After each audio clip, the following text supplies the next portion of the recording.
I mean, again, he doesn't know who Gabriel is, right? Because he didn't come from an Abrahamic faith. The people of Mecca were pagan. Quran is mentioned, if this book was from other than God, they would have found in it many contradictions. If a book is without contradictions, that has no bearing on whether it comes from God or not. I've had phone books that are inerrant, but I certainly don't think God gave them. That we believe without understanding. The brother asked a very important question, that most of the scholars say that listening to music, watching movies, and most of the television programs, they're haram. So how can we have fun? Let me tell you, brother, at the outset, that having fun is permitted in Islam as long as the fun is halal fun. That the standard narrative has holes in it. The Prophet tells us because Satan or the devil sleeps over our nostrils. Those who oversleep and not pray Fajr on time, Satan urinates in their ears. I really do think Jesus was crucified and that he really was dead and buried. He thought that he was a son of God in the sense that he was specially chosen by God. I think Jesus really did think he was going to be the Messiah, the future king of Israel. I mean, that is, after all, why they crucified him.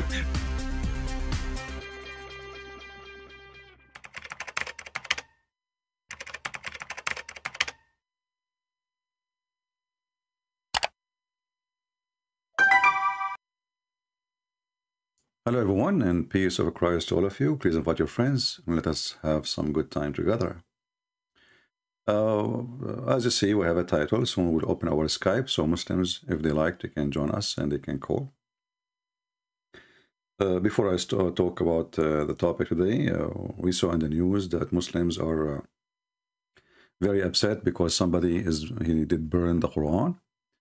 And I don't know really what the Muslims are trying to prove to us, because if you wanted us to burn the Quran, we can burn it. I mean, because burning cars will not stop us from burning the Quran. But for me, I believe that burning the Quran is not worth it. I mean, I need the Quran so I can laugh at the Quran. So I say, you know, laugh at it, don't burn it, because we need it. However, I mean, when they do exaggerate with their violence and the stupidity, you are encouraging people to do the opposite. You know, you are being stupid. At the same time, I say that the government in Sweden are really stupid government. Just deport 10 of those people, you will see all of them, they will behave. Just deport them, send them back where they come home. You don't like this country? Go back home. But, you know, stupid European countries, what we can say. And when I say stupid European countries, I mean your government, but you are stupid too to vote for such a government. Anyway, so today we go to our topic, but before we start, we have to go to some comments. Sorry, my page flipped to Sheikh Omad page. We have some comment made by some people. This is why I was actually a little bit late for you, because I was trying to read the comments in the comment section. Here we have a Muslim, always Muslim by the way, they use fake names, and you know, suddenly Fatima, she is Sandra, and Muhammad, he is John. You know, it's just a game, so they can make you feel, you know, like, oh, this is not a Muslim. Here you will see a Muhammadan, her name is Sandra, as she calls herself, Sandra Fatima Aisha. You know, the Muslims, they argue about the sign of the resurrection or the death of Jesus. And the funny is, I don't know how silly, how stupid this argument is, because even your stupid Quran agreed that Jesus was, or he is alive.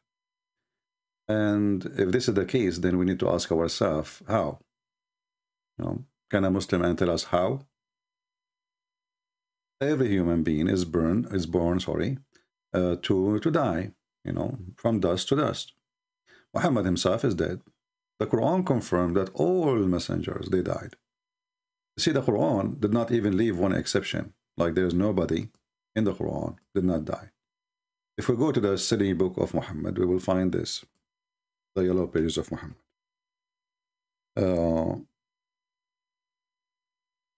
The Quran always used the word قَدْ خَلَتْ مِنْ قَبْلِهِ الرُّسُلُ. All messengers before that person pass away.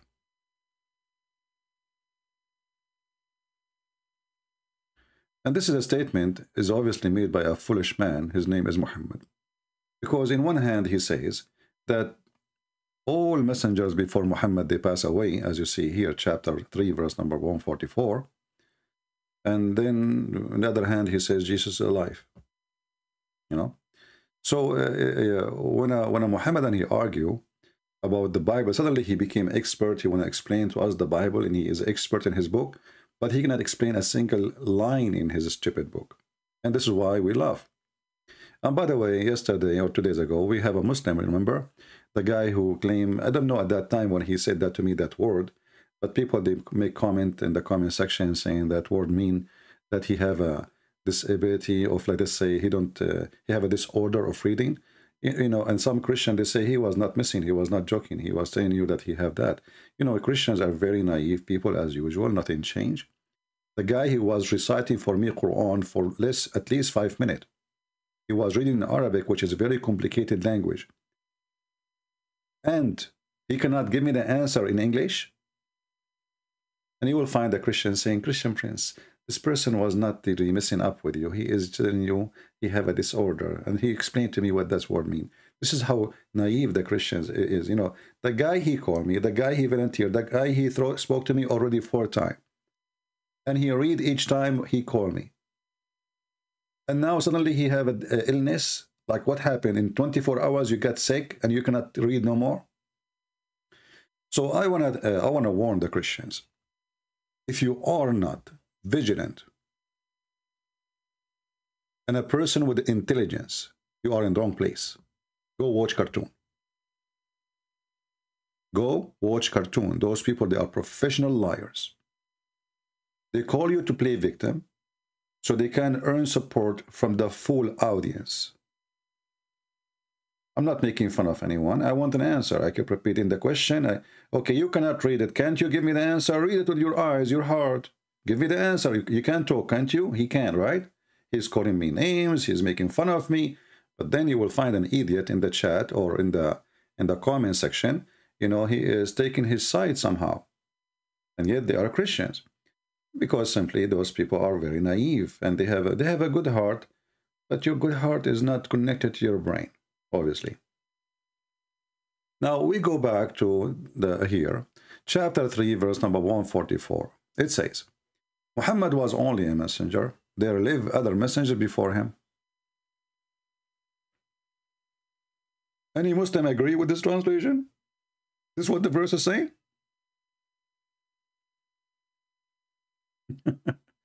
No dignity, no honesty, no loyalty to what they call the word of God. I mean, those people, they claim and they shout and they scream that we are the one who preserved the Quran. If you preserve the Quran, why you are corrupting the Quran in your translation? Because this is a corruption. In Arabic, it says, قَدْ خَلَتْ مِنْ قَبْلِهِ الرُّسُلُ, mean all messengers before him pass away. Anyone see the word pass away here? No. It says, there is live messenger before him. Well, is that Allah telling us in news now? I mean, don't we know? If you change the translator, just to show you how this religion works. It says the religion of the devil. Let us go to Biktal. Biktal, a Muslim, Muhammad Biktal, another terrorist. Muhammad is but, I don't know, I think you're missing the word, the second T in the word. But, you mean one T, but? Okay. A messenger between 2 brackets, like whom have passed away before him. Look, in the previous translation, it says messengers lived before him. In the second translation, it says between 2 brackets and then have passed away before him. Still, this is false, because what the verse saying, قَدْ خَلَتْ مِنْ قَبْلِهِ الرُّسُلُ, which means all past messengers before him, they pass away. All of them. قَدْ خَلَتْ. Khalat, it's coming from empty, you know, like that's it. Nobody is left. They lie. Let us change different translator. This is Biktal. Let us see Hilali and Khan. You know, they try to duct tape the stupidity of Muhammad. It's a duct tape religion. And the market is out of duct tape. I mean, China cannot make no more. Okay, it says here, Muhammad SAW.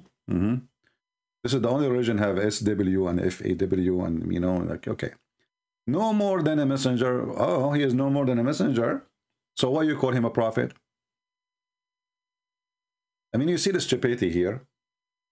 In one hand, Muhammad, he claimed to be a prophet. In the other hand, he says he is just a messenger. So if he is just a messenger or he is a prophet and messenger at the same time, a messenger can be an angel coming to Mary and deliver a message. A prophet is the one who prophesies about the future. Muhammad is just a messenger. And it is the Muslim, by the way, who make a difference. For me, I don't see too much different because, I mean, if the message is coming from God about something unseen, well, this is a prophecy. But anyway, here it says, between two brackets, look at the lies, look at the fabrication. You see, they are fixing the Quran. Many, between two brackets, messengers have passed away before him, not exist. It doesn't say nowhere many. It says all messengers, they pass away before him. Not many. What many? Okay, if it's many, that means there's some they did not. I mean, do you see even the stupidity when they try to duct tape this cult? If you say many messengers before him pass away, that means there's still too many. They did not.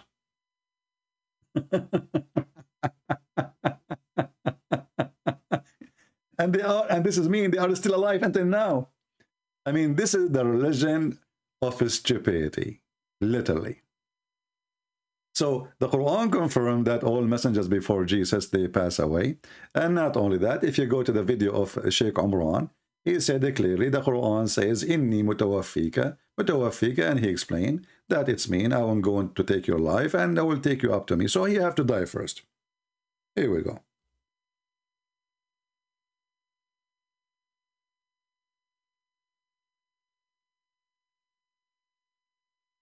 If you read the translation of chapter 3, verse number 55, the same chapter, and remember when Allah said, and here you see the stupidity, you know, okay, how we can remember what Allah said? Who was there? Who witnessed it? Who heard it? Who saw it? When do you see the stupidity? Remember when Allah said?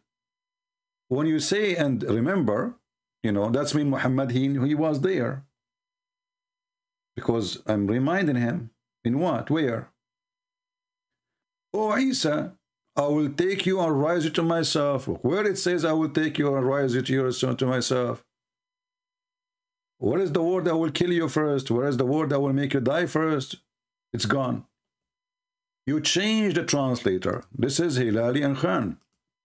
This is the game of translation. They are, you know, this is a religion. The translation of it is made by pervert, trying to cover their pervert prophet.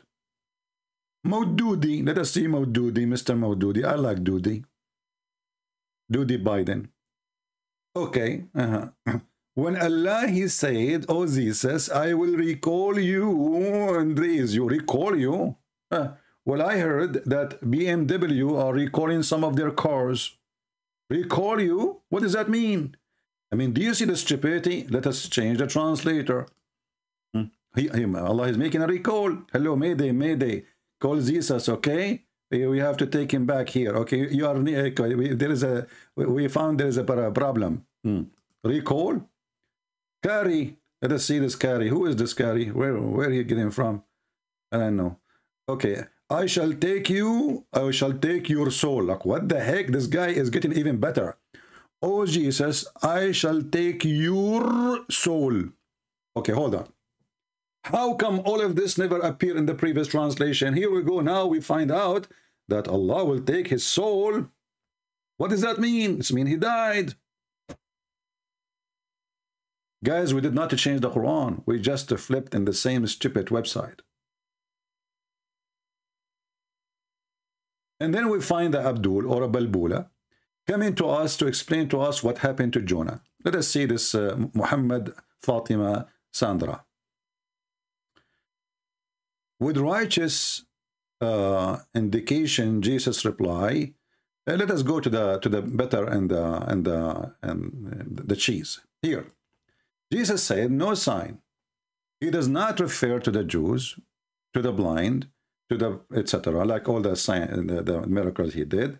He says, no sign but one, the sign of the prophet Jonas. And then this female Balbula Muhammadan, she mentioned that, well, you know, Jonah did not die. So how Jesus, he compared himself to Jonah? And she posed this comment. Dead or alive, since Jonah was selfless, offering himself as a victorious sacrifice, there was a need for struggling for him. First of all, you are a potato, like you're a prophet. Nowhere Jonah, he offered himself to be a sacrifice. When the people of the ship, they find out that the storm happening, obviously, because of somebody, he disobeyed God. And they question Jonah. If you go to Jonah chapter 1, they question Jonah, what you did. They ask him, wake up, man. Why you don't wake up and pray to your God to save us?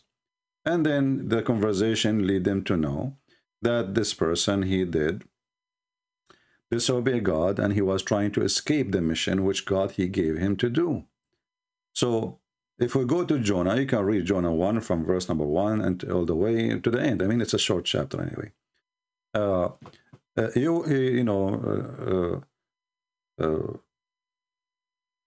In verse number 5 and 4, you will see Jonah, he go inside the ship, in the sleep, as if nothing happening. Even though the storm is all over and storm is so strong. And then the sailors in the ship, they say to themselves, well, you know, let us make like I don't know what they call it in English. Like, you know, you write some names and you choose the one, and the one who you pick up his name, he would do the thing, you know. So they say, let us do this, and they did that, and the name of Jonah came. So they came. This is why they came to Jonah, and they said to him, tell us what you did and why this is happening, you know. He said to them, well, I am a Hebrew, you know, I am from Israel. And you know, I run away, you know, simply. I believe in God, the one who created everything. And then, you know, they discuss with him. And then when Jonah, he said, you know, when he was talking to them in verse number 11, they said to him, actually, let me open the verse. Hold on. I'm just recording from my memory. Just to be sure. Give me a second.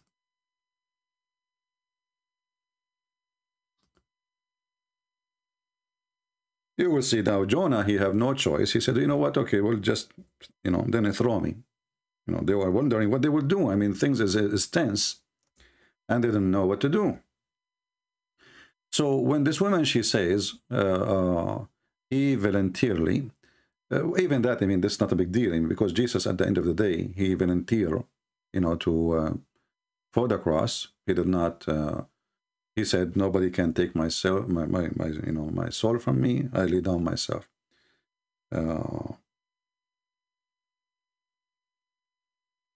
Let's open the verse.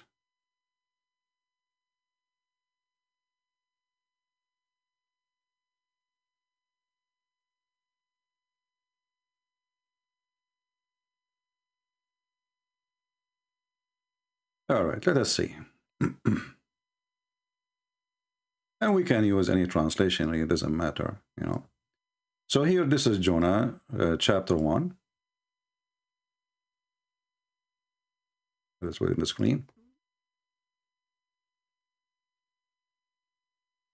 This is from verse number 1, verse number 2. You can open your Bible from your side and you can read.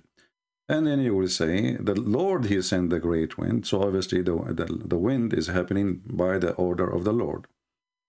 In the sea, where the ship is carrying Jonah. And this is verse number 4.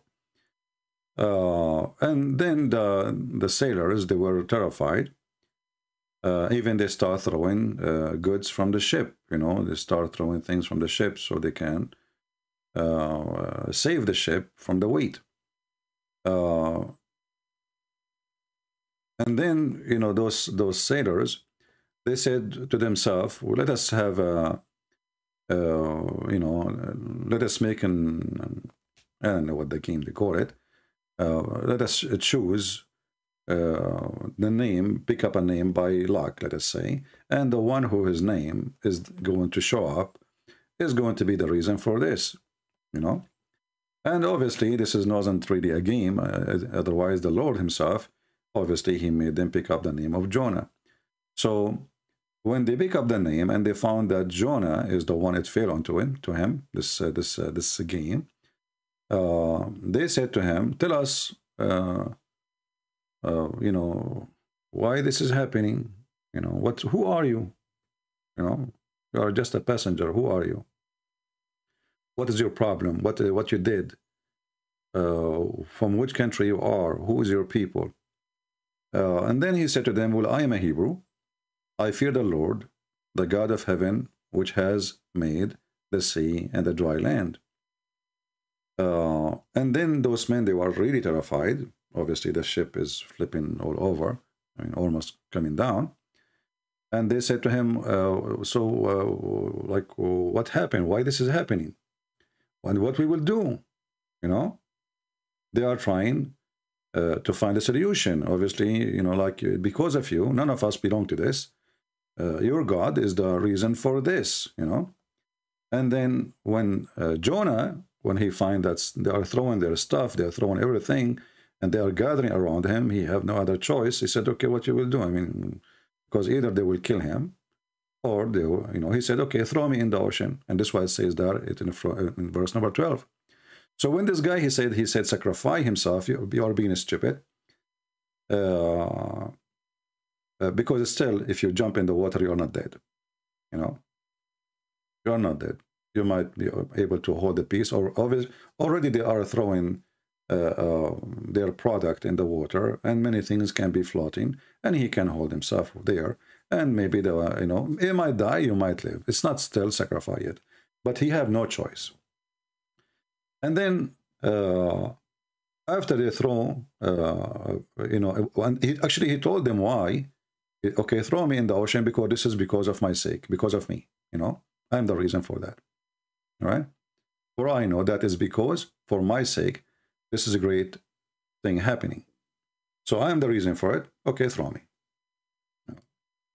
But you will notice that Jonah, he was sleeping, trying to avoid any confrontation with people, and he did not tell them anything about what he did, what he's running from.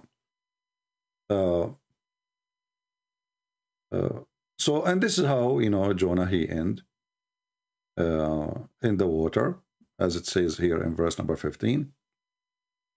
So they took up Jonah and they cast him forth in the sea. And here you ask yourself, when somebody says volunteer, why you need to cast him? He would jump.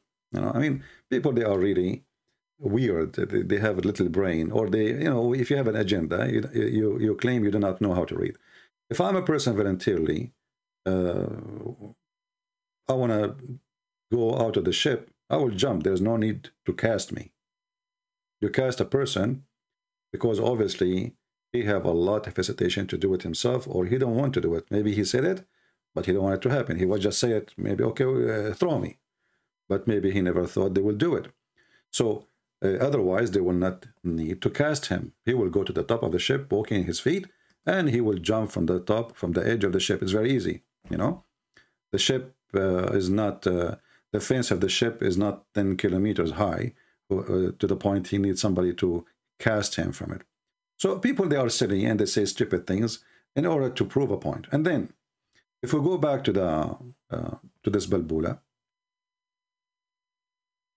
focus with me, guys, in the topic, because I see people in the chat. I look from time to time, and I see people in the chat. They have no idea what we are talking about, and they are asking questions. Look, this guy is asking about Khadija. What this topic we are talking now about have to do with Khadija? It's mean your brain is not with us, and you don't deserve actually to be here. Be mature adult. We have a topic.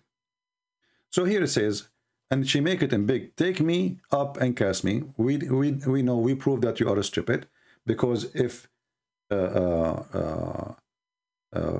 he want to jump, he will jump. There's no need to, you know. He said, throw me out. Okay, throw me out.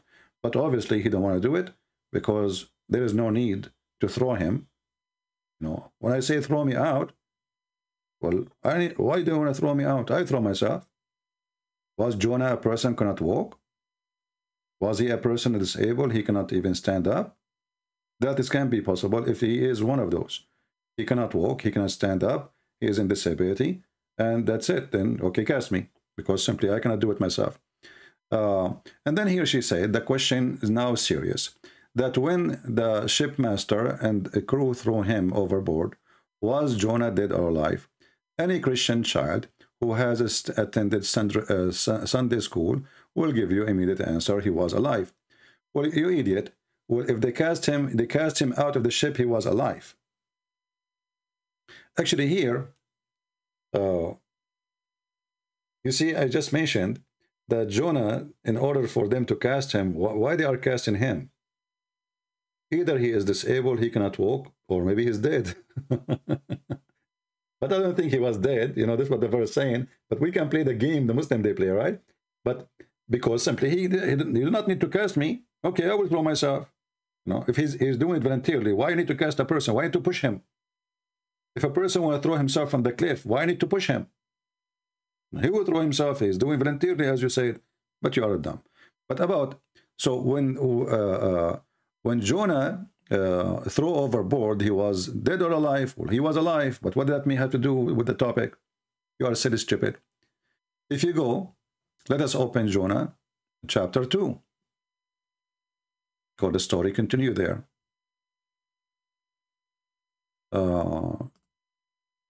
Potatoes. In Jonah chapter 2, we will find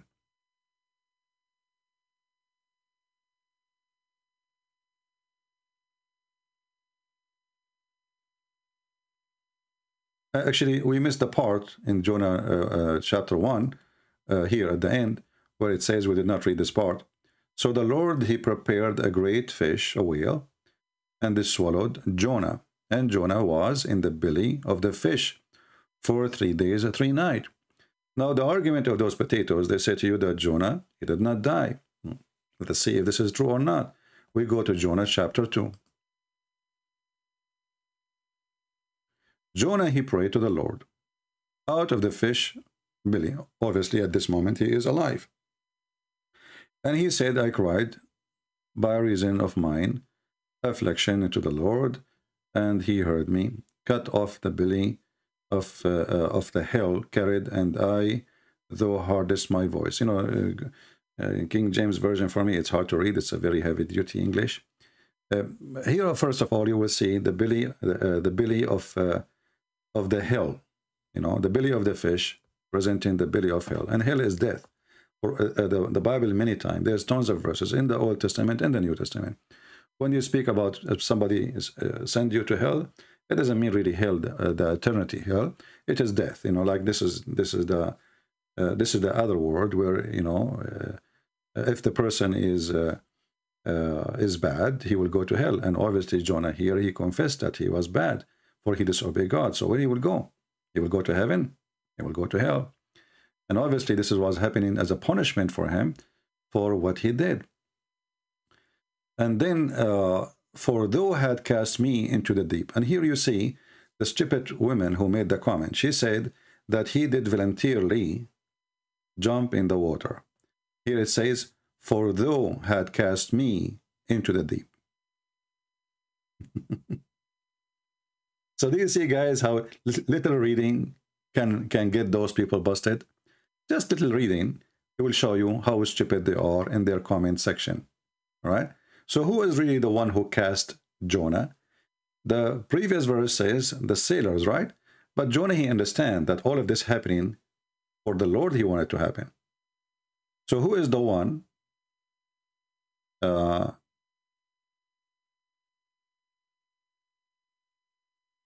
You mean what?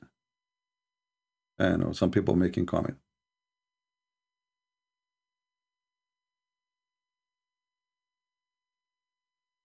Okay, some people, they are giving a better translation. No problem. You see, it doesn't matter really. Sheol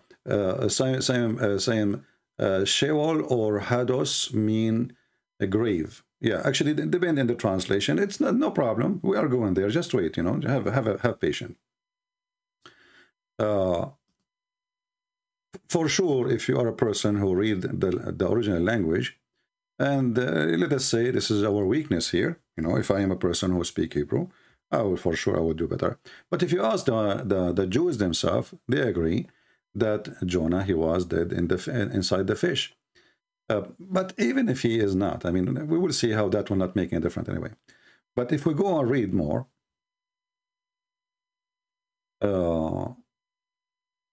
like here, the belly of the hell, if we, you know, if you are a person who study the Old Testament and the New Testament, you know how and what that word means. So why a person he is in the belly of hell if he is alive, or he will be alive? You know, you don't go to hell until it is afterlife. Hell and heaven is something will happen after life only. It's not before. So even we use this translation, still this word can work very fine. All right. And I know, like some people, they will say, no, there's a better translation. It's okay, no problem. As you see, you don't go to hell or to heaven. And all of us, we agree on that. Until you die. You don't. Now, for sure, there's exception, like Jesus now is in heaven. And even when Jesus, he went down in hell, but Jesus did not go to hell. This is death. You know, like when Jesus died, he entered into hell. But that hell is what? Is death, is not hell, you know, like hell where people go to be punished. But all of us, we knew that a person, when we mention hell, we mention heaven, that must happen after death, not before. Otherwise, before death, what hell? You know, I'm not entering hell anywhere. If a person, he go to jail, he is not in hell. If a person, he suffering from illness, he is not in hell. If somebody is... he loses his feet, he loses his hands, he is blind, he did not enter hell. So when you enter hell after death. So here actually it's a clear sign. It says that Jonah, obviously, he speak. And you know, we need to remember this. The story here is reporting, or there is a reporter of the story, right? So the story, as it's told by Jonah, what happened, what he experienced. But here we see that there is a person reporting the story. So you need to understand that there is a person from his point of view as a narrator. He is reporting what happened to Jonah and what Jonah said. Then we continue. And if you don't like this translation, you can change. I mean, it doesn't matter really for me. We can use let us see. There's a Jewish. There is a Jewish translation, I believe, here in this website. Orthodox Jews. I don't know where we'll find it. Let's see, Orthodox Jews. I'm not sure where it is. I think there is one here. Let me find it. Because I remember once I saw Orthodox Jews.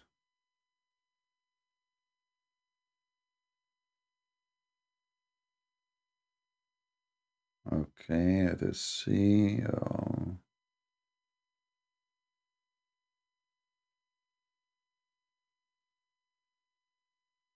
No, I don't find it. I remember I saw it once. Maybe they put it in other languages. Let us see, because it's mixed with Hebrew. Let us see here, and they're all.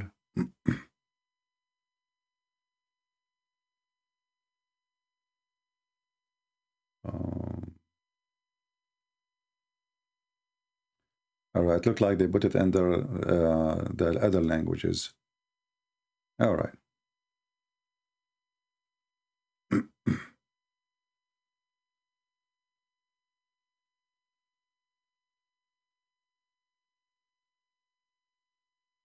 Or we can use the Aramaic translation. But anyway, if we go, we will find in chapter 2, let us go back to the screen. Give me a second.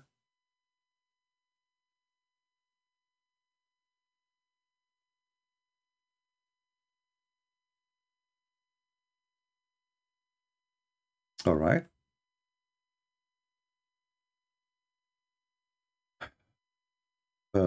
You will see here Jonah is speaking about what's happening to him, describing exactly what's happening to him. So if you go to verse number 5, in verse 4, you know, he admit that he was cast into the deep in the middle of the sea. And, you know, all of this because simply he was a sinner because he did something wrong. And then I said, I am cast off this side, which means I am cast of your mercy.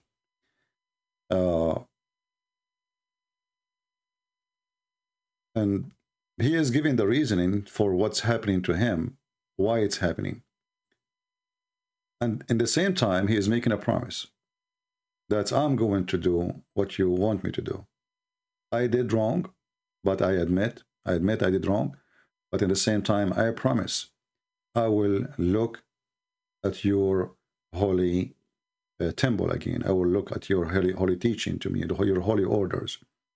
And then here it says, and this is the Jewish you know, translation here. It's not a translation really. They are mixing Hebrew with some English. Maybe this is why the English is better. You know, I mean, you have to know some Hebrew here.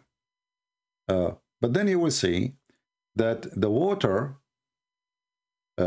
composed me, and it's covered me. It's totally covered me. Let us use different translation here because maybe this word maybe is not familiar for many of you. Let me see.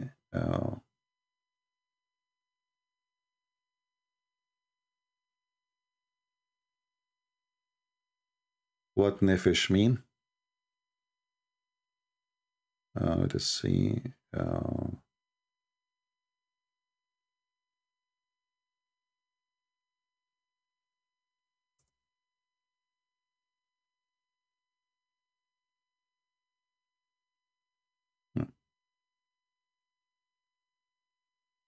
Read here carefully. I just search in Google. You know, this is you know, a pure Hebrew. So the water is in my throat. It's cover me. It's close around me, and now it is in my throat.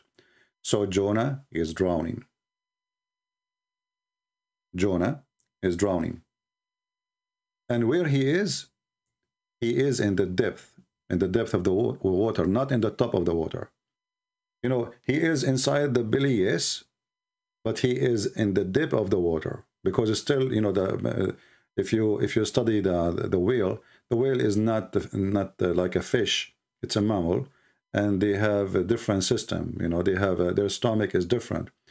So it's possible for a person actually to survive for some time, but for sure not for long. You know, because it depends how much water he put in his stomach, and how much food he dump over you. I don't know if you watch any documentary about the whale, you will see what I'm talking about. But obviously, he is now in the depth, and the water is in his throat.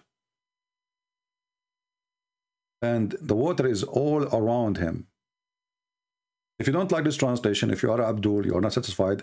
I heard once Zakir Naik, he like ESV. You know, he say ESV is the best translation. You know, Zuzu, he knew best. As long as this is a translation that Muhammadan they like more, we can go there just to make them happy. Customers come first. Where is the SCV? SCV or ARV? Yeah, SAV. Here we go. This is ASV. ESV. All right. And here you will see, again, we go. The deep surrounded me. The water closed in over me to take my life.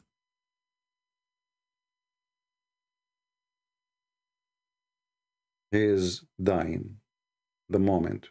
That's it. He's describing that it's over. He is dying now. And not only that, there's things going around his neck and his head. Whatever the whale he swallow, is warping around him, around his head. At the roots of the mountains, I went deep to the land, whose bare clothes upon me favor. So you brought up my life from the pit. So he gave him what? He gave him life again. So if this person is not dead, I mean, the verse is so clear. You brought up my life. If I'm not dead yet, well, he did not give me the life. He just saved me from dying. But you brought up my life.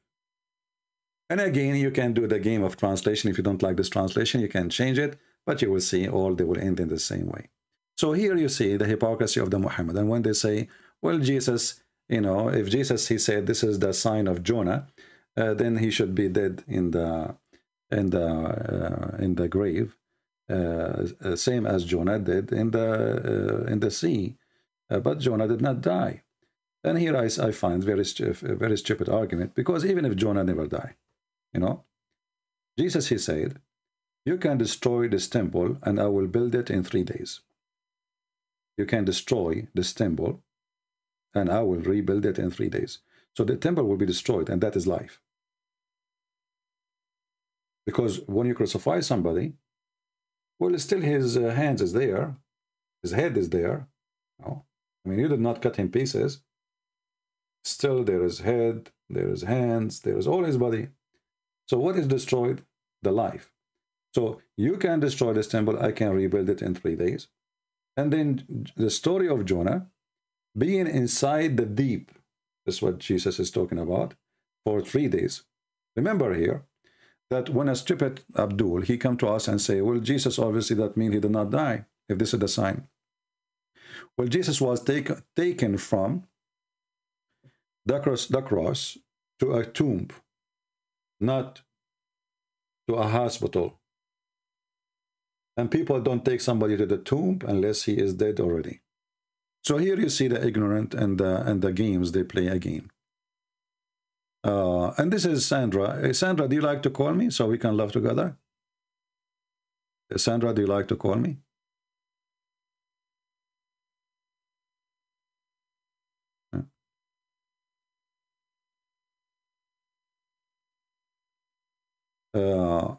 This is the Sandra, you know, the funny lady. It might be a guy, by the way, because they use you know, fake names so they can add ladies to their names and talk to them. As you see here, it says, and you brought up my life. You gave me life. You gave me life. Well, if he is not dead, why he is giving him life? How that work? You know. And you know, like 3 days, 3 nights, you are inside a belly of a whale. And what is inside the belly? Anyone can tell me, guys? What is inside the belly? It's not only the water there is going to kill you. It is the acid in the belly. Because remember, this is where the whale, he digests. He destroyed whatever he swallowed. Correct? So let us say this is not a swimming pool. This is not a jacuzzi. And around you there's a candles. There's a 3 days, 3 nights. And the acid is digesting you. And imagine this is a whale. This is not the belly of a human, you know. So if you survive from the water, well, you will not survive the acid. You will not survive the things which became like a jelly, you know, like, because this is what happened to the food, you know, when you throw up, you know, like this disgusting stuff, because simply the stomach is digesting and make it hollow, and then, you know, like became liquid, totally liquid, and then the body will suck it and take it as energy. So when a foolish person, he come to us and he say, well, Jonah obviously was alive, that is very stupid of you, because number one, it's impossible. It's impossible. If you don't die by the water, you will die by the acid. Number two, it was not for 2 hours or 3 hours. This is 3 days, 3 nights. 3 days, 3 nights. How long a human being can survive putting him inside a pool of acid. How long before he will be dead? Acid. You know, if your acid of your stomach come back to your throat, you will know what will happen. Extremely harmful. Correct? When people, they say they have a heart burn, you know, what is the heart burn? It's not your heart is burning, but your acid is going up to your throat, and that is extremely hard, extremely, it will burn you. You are literally burned. So imagine if all around you is acid. So, I mean, their argument is very silly and very stupid. But look what happened. God is good. God is good. And God don't leave himself without witnesses. And this is why we find now the Muslims, they agree that, you know what? Jesus, he was killed in the cross. He died in the cross. And whoever say no, he is lying to himself. This is why Sheikh Omran, he says, stop your nonsense. Stop what? Your nonsense. Look what Sheikh Omran, he said. A moment of truth between him and the Muslim. And by the way, the Muslim, they say things when they are behind their doors. They don't say to us when they are in our doors. My friend, somebody want to call me. Somebody want to call me. I get it. I get it. Take it easy. My Skype is not open yet. When I say my Skype is open, people can call me. And only Muslim can call me. Very simple. No need for this drama. Whoever want to call me, he can call me. Why even you need to tell me this guy want to call you? I mean, do you see like my Skype is the same as the heaven of Allah? He have a guard. And they ask who is behind the door, who is with you? What's wrong with you people? Soon I will open Skype, and the Muslim who like to call me, you know, all what he need to do, he texts me and I will call him. Sometimes we stay for 10 hours waiting for a Muslim to call. So look what this Abdul, he said to the Muhammadan. And this is what they say behind doors, remember. Here. We killed him. The Messiah, the son of Mary, the messenger of Allah, we killed him. In fact, if you and I were there, we would also come to the conclusion that he died. And you will hear him say. So if me and you, we were there, we will come to the conclusion that he died. That's what he said. Now, if me and you were there in the belly of the whale for 3 days, 3 nights inside the acid, obviously acid for those Abduls are shampoo and doesn't hurt. And even when Jonah, he say, you gave me back my life, still he did not say that he died. Well, but this is Jonah talking, right? You are trying to insult Sandra, and go Sandra. You will not find any husband here. You are very upset. Just get lost. Your maggot God. The one who have a maggot God is you God. Have you ever heard of a God? He don't have a stomach and he don't have an ass, but yet he sat on the chair. How he sat? He must be a maggot. There's no ass. There's no shape. He's just an insect. A maggot God. A very angry female. Go and get a husband. Go. You relax. You know. Anyway, let us open our Skype. She is upset because we show everybody how silly she is. And you know, by the way, those people don't even read. They copy-paste articles. They did not even open the chapter to read. Let us open our Skype. If you are a Muslim, please just text me. You cannot call me.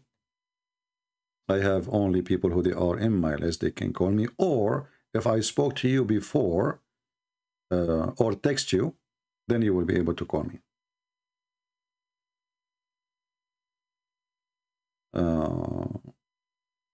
Okay, we have a Muhammadan here. Let us see. Give me a second.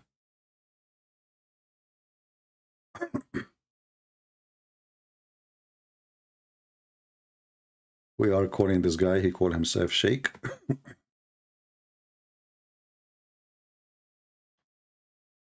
Well, it says he is not online. I don't know. So he texts me and he's not online.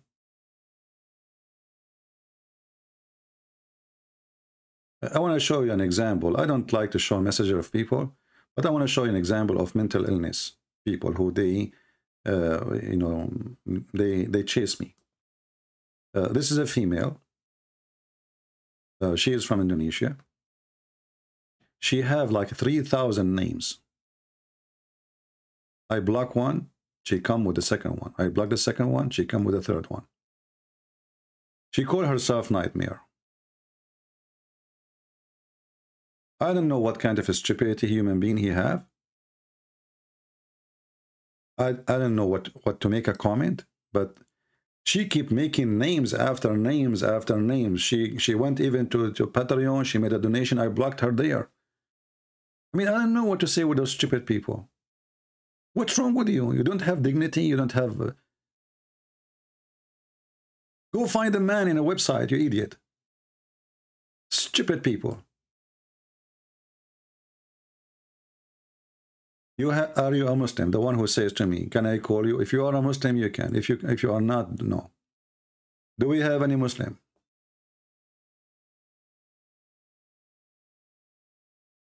Any Muhammadan? I mean, even she called herself Nightmare. I mean, who is going to talk to you and you call yourself Nightmare? Hey guys, who want to date Nightmare? Her name is Nightmare. Have fun.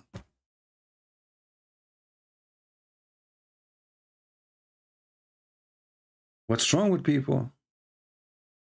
Obsession, madness, stupidity. Go offer yourself to the Prophet Muhammad. He will take you. This guy, he take anything.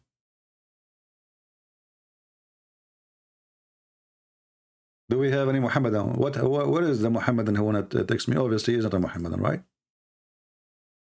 Let us see this guy here.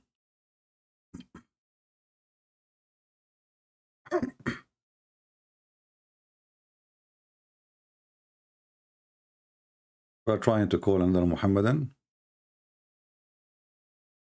If you are a Muhammadan and you like to join us, please feel free, and we will be happy to answer you.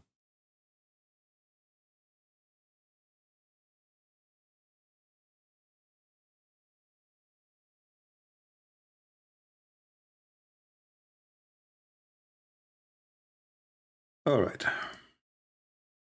The second Muhammadan we called, he did not answer.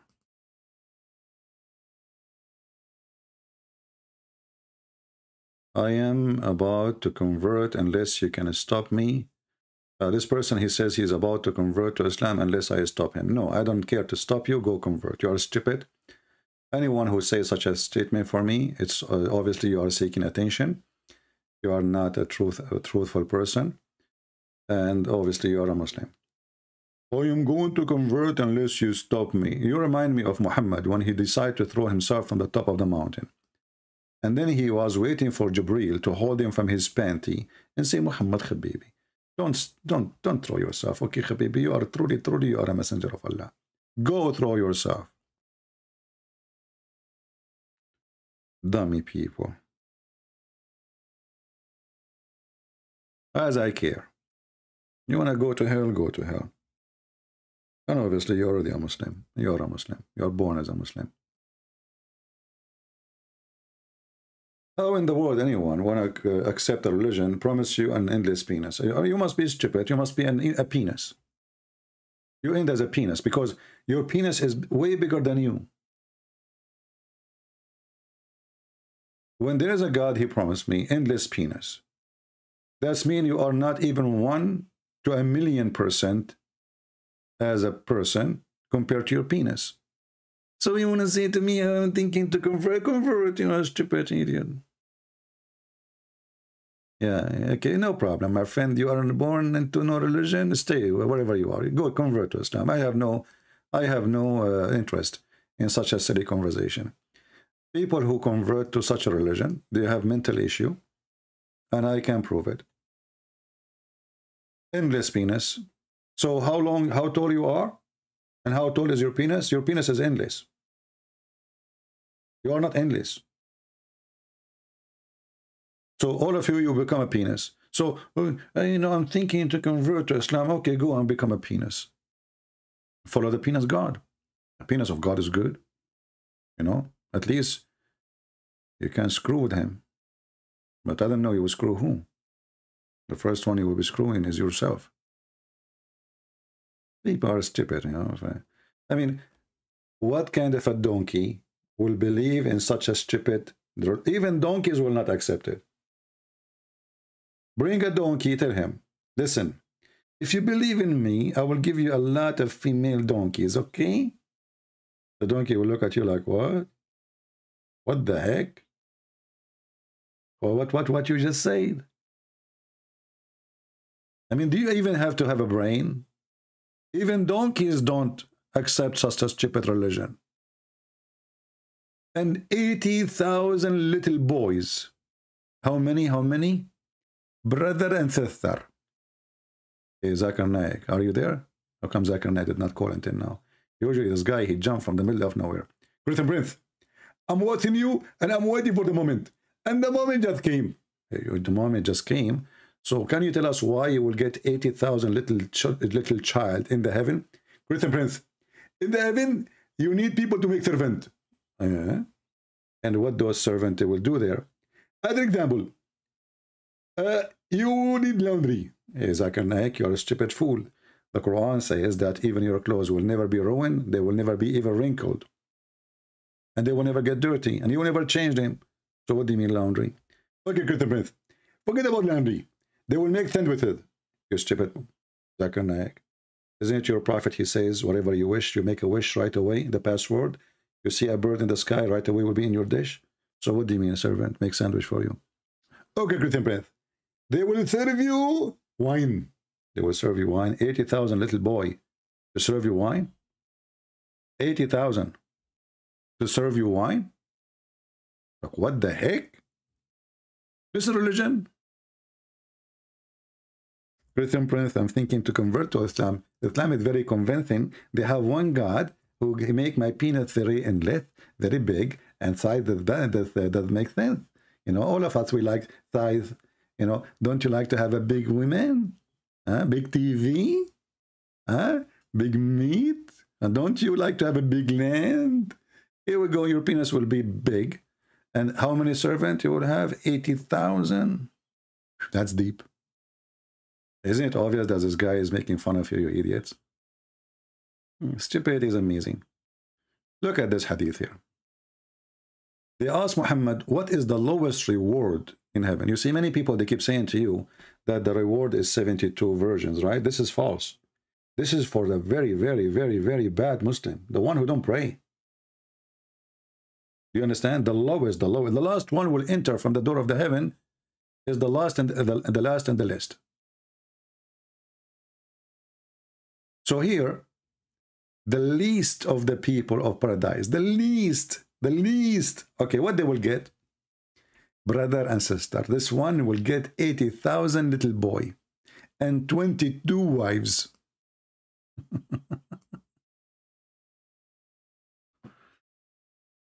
Oh, Lord have mercy. Do we have any Abdul? He is proud about his cult.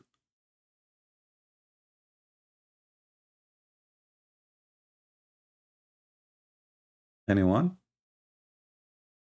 Who is a Muhammad? And he can call us. You see the title of the video today? Is Muhammad is true a prophet or not? Who can prove it to us? Without a drama. If you want to call me to complain, don't call me. I will hang up on you. I'm not a customer service.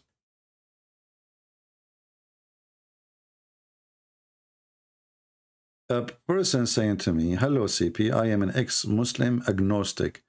I have a question that a pastor was not able to answer me. I think this is the same person. He just changed his name. Yeah, good try. If you are a Muslim, text me.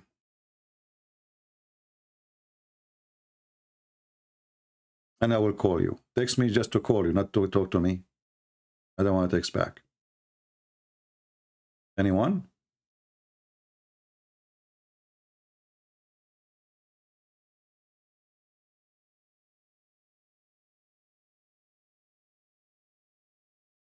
Any Abdul?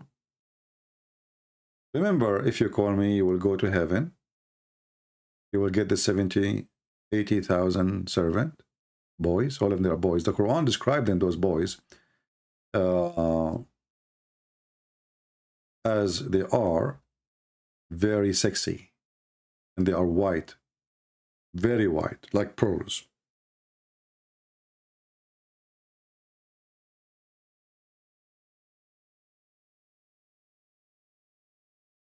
Chapter 52, verse number 24. Let us see this guy. We'll give him a chance. Maybe he is being honest. We will see. Let us call him.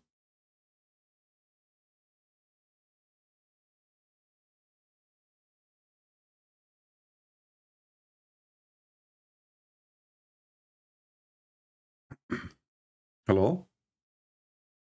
Yes, my friend. So you are an ex-Muslim, you said? Yes, for about 6 years. So what do you think about Muhammad? I think he is evil and wicked. All right. So what you said, you have a question? Yes. All right. What is the question? Go ahead. It's about Samuel 1, chapter 15. Okay, and what about it? So it says there that, 1 second, I need to get my Bible.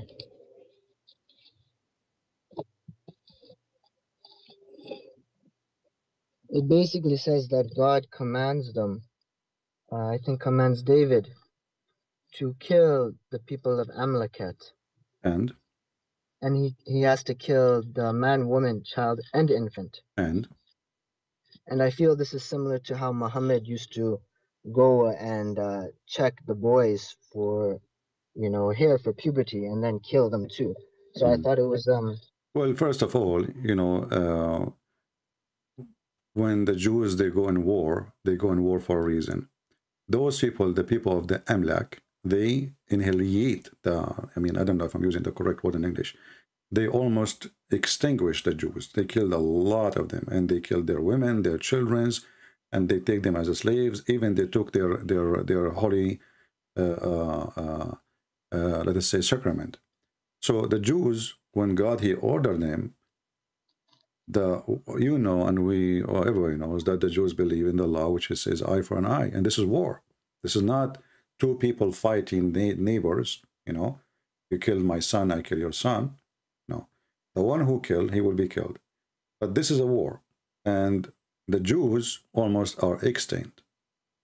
And those people, they are doing with them all kind of evil, from killing their children, to taking their land, to taking their temples, and to rape their women. So the Jews, they've been given an order that you are required in order to survive. Otherwise, they will keep doing this. And their children after them, they will come and kill you. Because the infant today is going to be a man tomorrow, and he will go in war the same as happened before. And it will never stop. So either they finish you or you finish them, so the war will finish. And then the Jews, they did not even do what God, he ordered them. And then the war never finished because they disobey.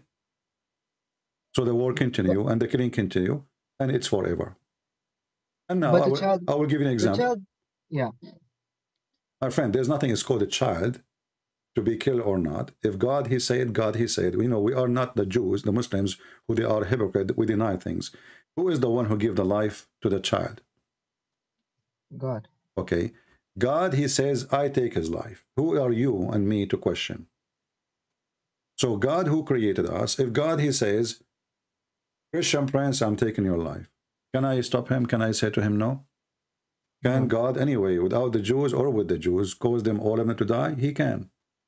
But God, when he ordered the Jews to do the command, he was giving them another test to show them how much they are forsaking him. They don't listen.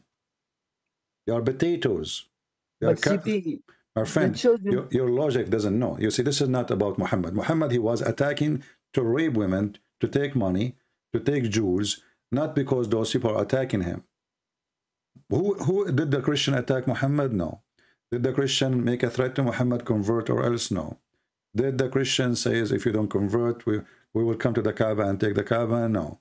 So Muhammad was attacking for no reason. Those people, they are being attacked already. And actually, this is a verse in the Quran, in chapter number 2. It's mentioned that how Samuel, because the Jews, they refused to fight for Allah, Allah, he cursed them. So Muhammad trying to copy the Jews' story, and he always claimed it to his God. So I don't need to argue with you about it. It's up to you to accept or not to accept. And I don't care really if you accept or not. I'm just telling you what it is. But CB, you gave a good reason for the children, because, you know, maybe the children will grow up and remember what. Not maybe, they will grow up. I mean, what is that maybe? I mean, have you ever heard of a child will not grow up? So if I kill, my friend, if I kill your father, okay, and you were an infant, your mother, she will tell you, right? Who killed your father? What you will do? Yeah, I will kill you, yeah. Okay, so this is endless. They have war for a long time. It's not just a year, a month or two.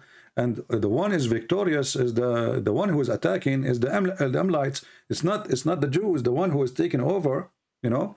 So there's no solution for this. And those people, they hate them. They hate them for a very simple reason, because they are worshiping Yahweh. Because they are worshiping God, they don't approve. So we want to kill them all. That's what those people believe. So if you say to one side, oh, you don't kill them, and the other one, they don't have God to say to them not to kill them, they are pure evil, then you are making your people are exposed to death, and they will be, you know, destroyed. So what God, he said to them, well, they are evil, they don't deserve my protection, and they are killing you because of my name. Go kill them. And then the Jews, they did not. If you read actually the whole chapter, you will find that they refused. They did not do it. They did not. And the war continued. So my friend, God, he do things for a wise reason. And at the end of the day, you know, we as a Christian, we are not the same as the hypocrite Muslims who deny things.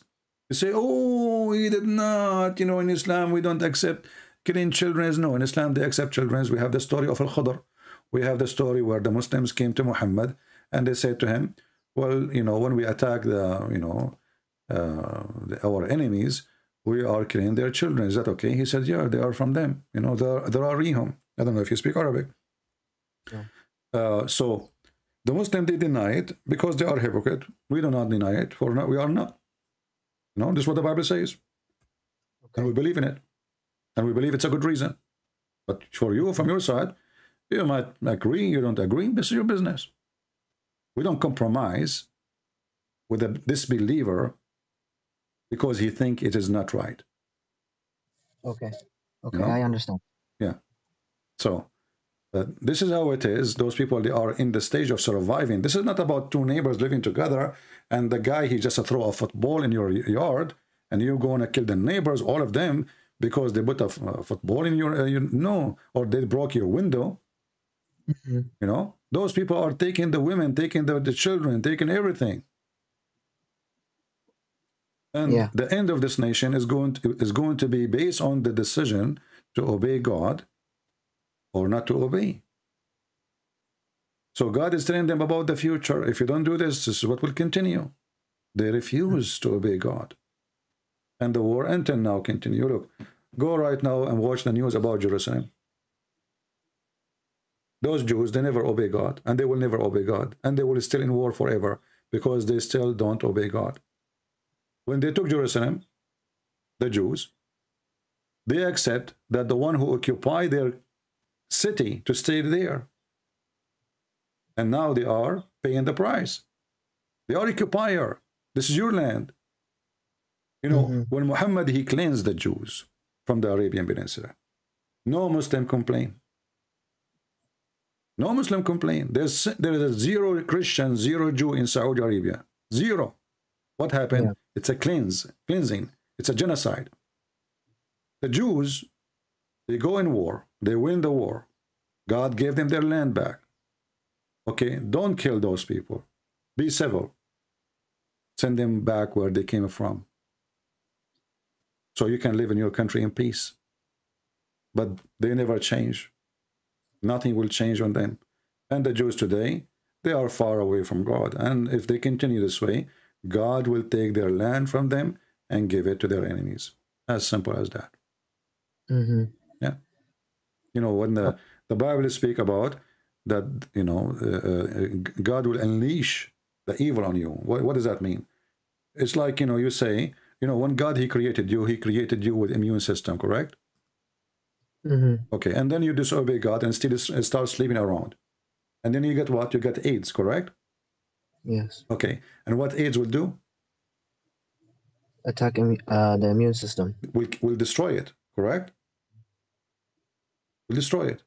You will have zero. By time, you will have zero immune system.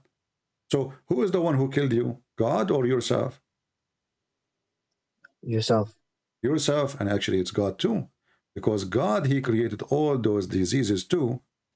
So those who disobey, those who they are false, those who they are doing their own, they live for their desire, they will end where they belong. Yeah. You decide to destroy your immune system. You decide to be vulnerable for the evil. So God will not protect you no more. And that will happen to the Jews too. As long they are with God, the Bible says, my people have been destroyed because of their ignorance. And what is their ignorance?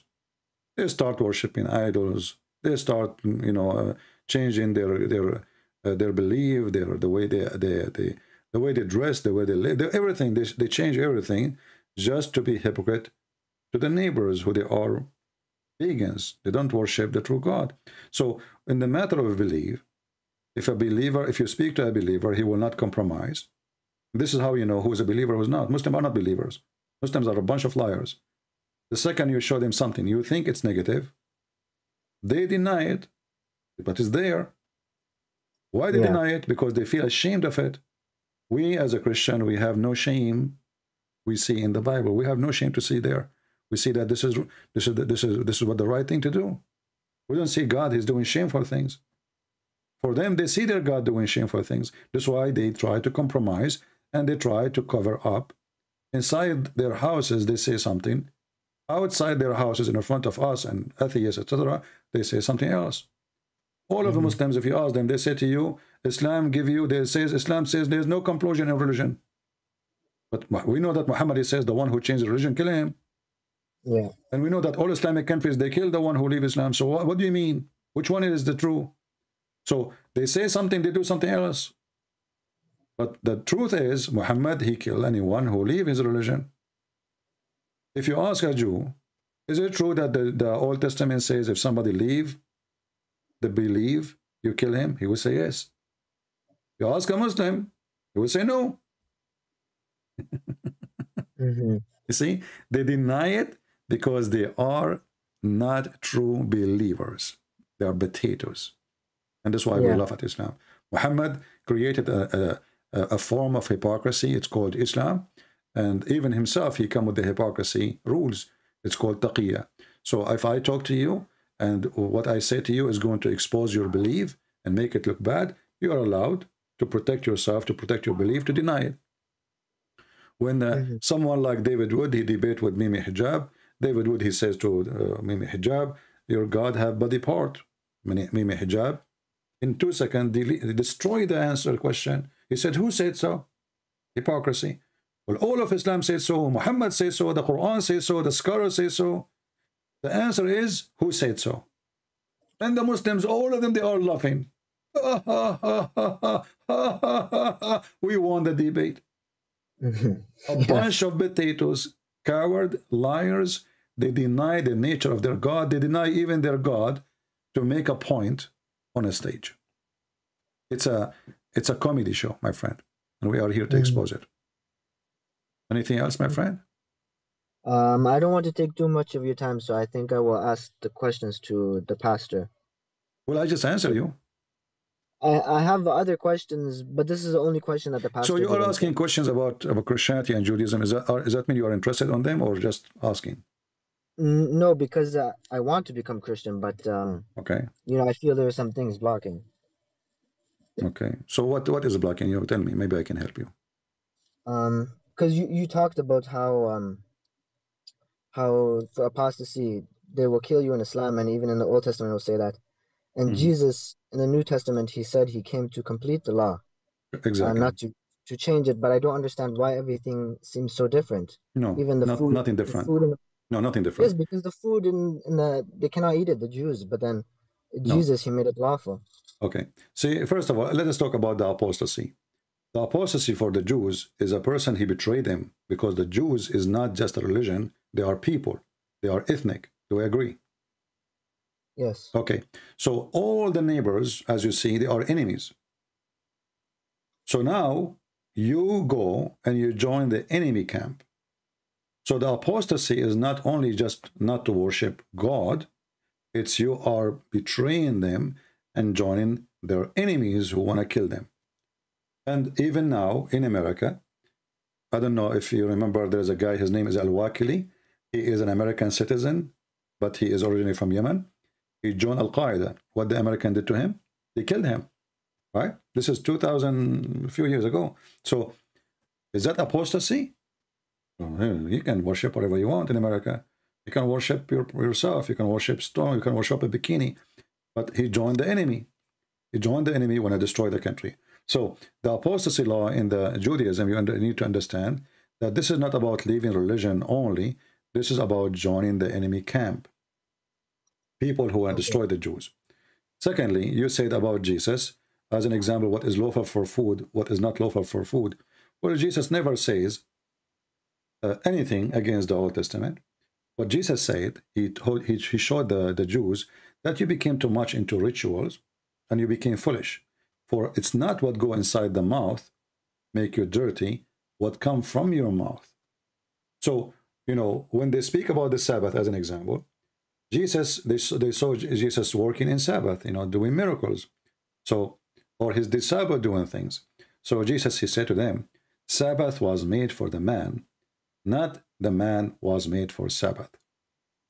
The Jews are very greedy people. They were, you know, they love money. And they forced themselves and their household and their servants to work 7 days. If they can work actually 8 days a week, they will, you know, they love money. So what God, he said to them, he gave them a very conservative law about Saturday, the Sabbath. Why? Because he knew their greed. They knew how much they love money. So he had to enforce it on them. So when Moses, he gave them the law, it was because they are very, very in love with money. They are abusing their servants. The guy, he go to sleep and the servant working 7 days a week. So he put a very tough law on them. But the purpose is not the Sabbath. God don't care for your Sabbath. He don't care for your Saturday, Sunday, Monday. He care for what is right. So God, he said to them, you don't work in this day. All your household, all your servants, they stay home. That is for the benefit of the man, was not for the benefit of God. Secondly, let us say eat pork. Eating pork is forbidden in the Old Testament. There's many things, even camel, you know, is forbidden. But there is a reason. There's a health reason. There's a health risk. And God, he don't care really if you eat pork or you eat beef or you eat shrimp. Food is food. But there's certain animals, they are growing in the field and they are eating and they are coming with diseases. As an example, pigs in the old days, nothing changed actually now, but the difference is we don't drive in the highway and we find dead bodies all over, right? Unless you are in a war zone. In the old days, people, there's the pirate, there's the gang, there is the thieves in the road. They kill people, they take they rob them, they take their money, they throw them in the street, or they throw them in the desert. The one who will come and eat them is the pigs. Or you leave the pigs by themselves. You come in the morning, you throw them somewhere, you come back after, etc., and then you gather them back, you take them to the town. But those pigs, there's nobody is watching them what they are eating. They can eat they eat a human. Pigs, they eat anything. Pigs, they eat anything. So this was the reason. But if you think about it, it is not because that will make them unholy, but that because for their benefit of the health, not for the benefit of God. Otherwise, God is God. Well, you eat pigs, well, you don't eat pigs, what that will do to him? You know, nothing. But Jesus, he come and he said to them, I came to complete, as you say. But he said to them too, that it's not what go inside your mouth make you dirty, it's what come from your mouth. So Jesus is correcting them. You focus in what you eat, but your filth is coming from your mouth. You're a hypocrite. You take interest from people. You know, against God teaching. I mean, everything they do is against God teaching, but they focus only not to eat pork, like the Muslim today. Prostitution, sex under the carpet, under the table, you know, one night stand, mut'ah. Muhammad, he came with the mut'ah. This is so Muhammad, he forbid them from eating pork, but he come with the mut'ah. So which one is more horrible? Renting a woman for a day or two just to sleep with her and give her money, or eating some pork? Yeah. You see, always you need to ask yourself about the benefit and the damage. The benefit. So if I eat pork, what much damage I'm doing to myself and to the society? And if I rape a woman, what much damage I'm going to do to society? So the Muslim, they focus on the silly stuff because Islam is a silly religion. Which one is more important? Not to let my daughter, she is 6 years old, taken from my house, sleeping with the man, he is 54 years old, or not to eat pork? For the Muslims, yeah, for the Muslims is not to eat pork. Your daughter, she is 6 years old, marrying, it's okay. They don't see any problem with it. So what Islam did, flip everything upside down and made what is unjust, just, made fornication, call it marriage, mut'ah marriage, and make what is dirty halal, and what halal is dirty. In the same time, Muhammad, he said to them, in the beginning, he forbid them from eating the food of the Christians. Suddenly, Muhammad, he says, I made the food of the Christian lawful for you. What is lawful? If our food is include pork, why is lawful today? What happened? And then you will find a Muslim, hypocrite Muslim says to you, I can eat only halal food. But the Quran confirms you can eat the food of the Christians. Don't Muhammad knew what the Christians eat? Hypocrite, coward. Anyway, it's up to you. You know, you think Christianity is good for you, you take it. You don't think it's not good, it's up to you. Christ will not gain anything, my friend, if you and me stay, if we become Christian or not. You know? Yeah. It's you who gain, or it's you who lose. It's up to you. Anything else? One last question. I don't understand why Jesus is praying to the Father. Very simple. You know, if Jesus is praying to the Father and we don't believe in the Trinity, that will be a problem. Because then, well, if we believe that our God is one person, then Jesus talking to who? Praying to himself? That one doesn't make sense, right? But because we believe in the Trinity, what Jesus keeps saying when he prays, he says, my Father, right? So the Son speaks to the Father. That is what pray in, you know, have many meaning. It can be an act of worship. It can be an act of worship with request, you know. It can be an act of worship as a duty, like what the Muslims do. It's a ritual, you know. Or it can be when it's between the Son and the Father. As an example, Jesus said to the Father when he was on the cross, forgive them, Father, they do not know what they are doing. You can say this is a prayer. But as we understand, the Bible is a book, is not just a verse. We knew that the Bible says clearly that the Son and the Father, they are always in total agreement. As an example, when Jesus, they want to come to crucify him, Jesus, he knew what will happen tomorrow. This is before the crucifixion. He spoke to the Father, he prayed to the Father, he can use that word, no problem for us. But then he said, let your will be done. So by the agreement of Jesus, let your will be done. So always the Son and the Father, they are in agreement. And they have a conversation. So because we believe in the Trinity, that will not be a problem. But that will be a problem for the Muhammadan. So when Allah, he says in the Quran, that Allah, he pray. Allahu wa malaikatuhu, Allah and his angels, they pray. For Muhammad, not to Muhammad, as Mimi Hijabi said. Well, that's the problem. Because Allah, he prayed to who? To the Father? You know? No. Yeah. So, yeah. So if the Muslim, they have a father and they have a son, then that is not a problem because simply Allah speaking. But here you will notice too, they have a problem because the one who is praying is the Father, which is the authority. You see, Jesus himself, he said, you know, like the term Father is an earthly term, right? We use it in this earth. Father, Father. When you say my Father, we are talking about the one I came from, correct? Yes. Okay. So the Bible, when the Bible mentioned the word Father, obviously the Bible is telling us too that Jesus is born of the Father. So it's obvious that the one who is the source of everything the Son has is the Father, correct? Yes. So it's very normal that the Son, he requests things from the Father. For everything he have is coming from who? From the Father. Mm-hmm. That's why he called him Father. That's why he called himself Son.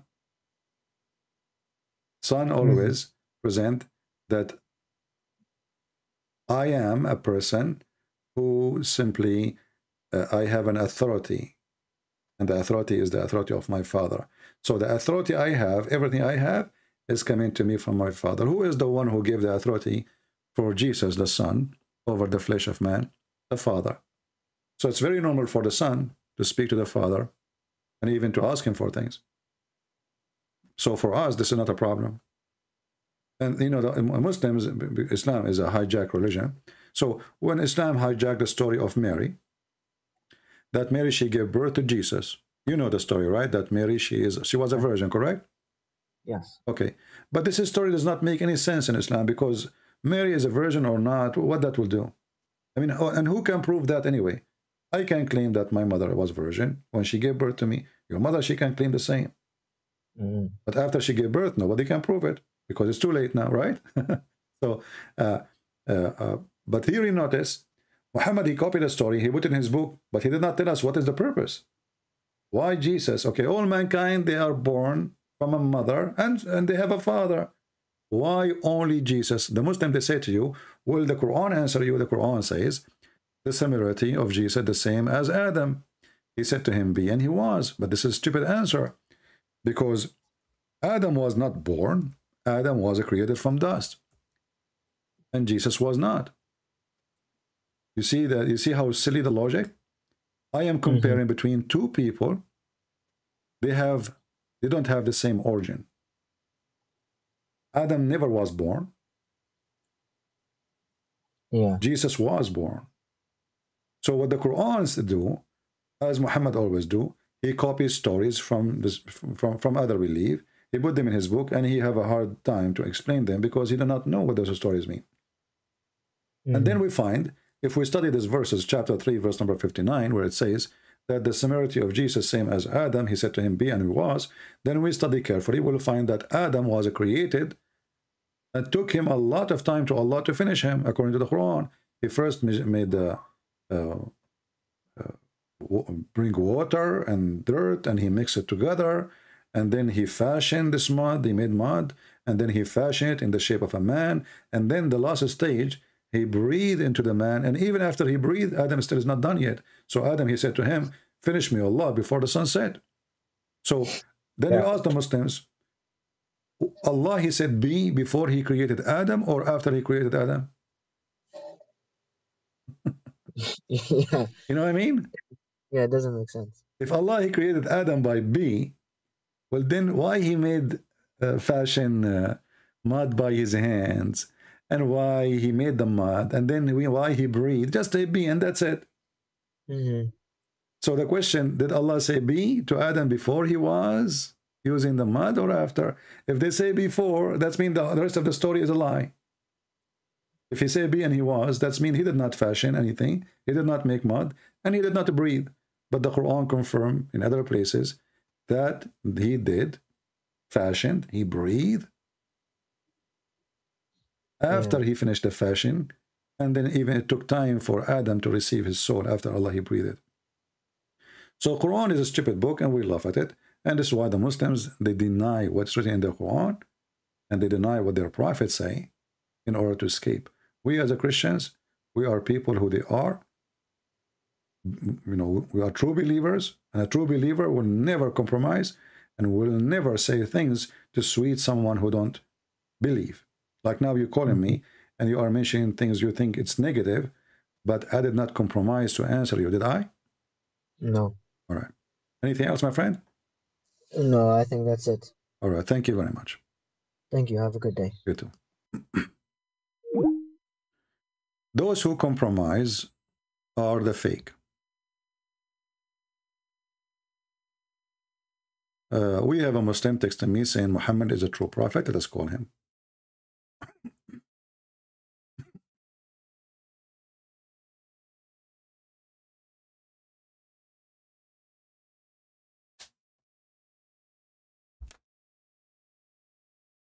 Hello? Hello? Yes, my friend, you are a Muslim? Yes, I'm Muslim, and you always spread lies about everything to do with us, because, and you say Quran is fake book is, but your book is full of stupidity too. Oh, okay. Okay, let us focus one by one. And you know what? I also, my friend, let us focus one by one. Let us focus Jesus, one by one. Why Jesus don't know? Jesus don't even know the hour. Yeah, that's funny, my friend. This is really funny. So why Sheikh Imran? Why Sheikh Imran? He says that Jesus, he knew the hour. Do you know? Do I care about who is this Sheikh Imran? Okay. I don't listen. What about? But no, Sheikh Uthman, Sheikh Imran. He says this is what the Quran is saying. That's not my problem. He is the one who knows the hour. The Quran says that. I just want to know what's going to happen when Allah casts you to the hellfire. Okay, let us see what will happen. First of all, do your God Allah know the hour? My God know the hour. He don't have to tell you. Well, can you read for me the chapter? Can you read for me? Can you read for me the chapter of the moon, verse number 1?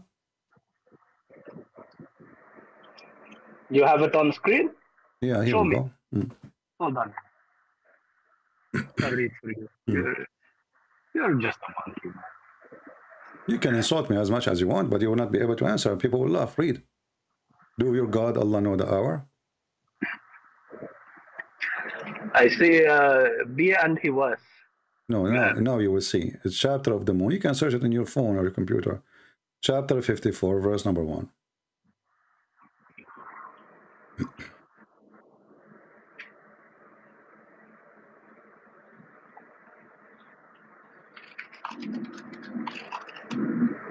Let me. I have to bring my own site because you put fake. Yeah, I put fake. You know, Muslim websites are fake websites. I agree. What is the website you open? I can put it for you on screen. Now I see hour is draw near and moon is split. So what Allah he said? This he say when the hour is gonna come, the moon is gonna split. And if they see a sign, they turn away and say and insist in magic. They deny and follow their own desire, and every mother has setting appropriate to it. So okay. So what will happen here? We have somebody he claimed to be God, claiming that the sign of the judgment day is what? Is the moon splitting? Is that correct? Yes, but there are many other signs. No problem, but here we go. My friend, your God here, your God here. One by one. Do you speak Arabic? It says here, اقتربت الساعة وانشق القمر. اقتربت, it means it's almost there, very near, you know, almost there. So, and your prophet, he says, Yushiku Isa. Isa is almost coming down on you, almost coming here. Is that correct? So your prophet, he was speaking about that judgment day will happen in his lifetime, and the sign of the judgment day starting is the moon splitting. How you explain to us such a stupid thing?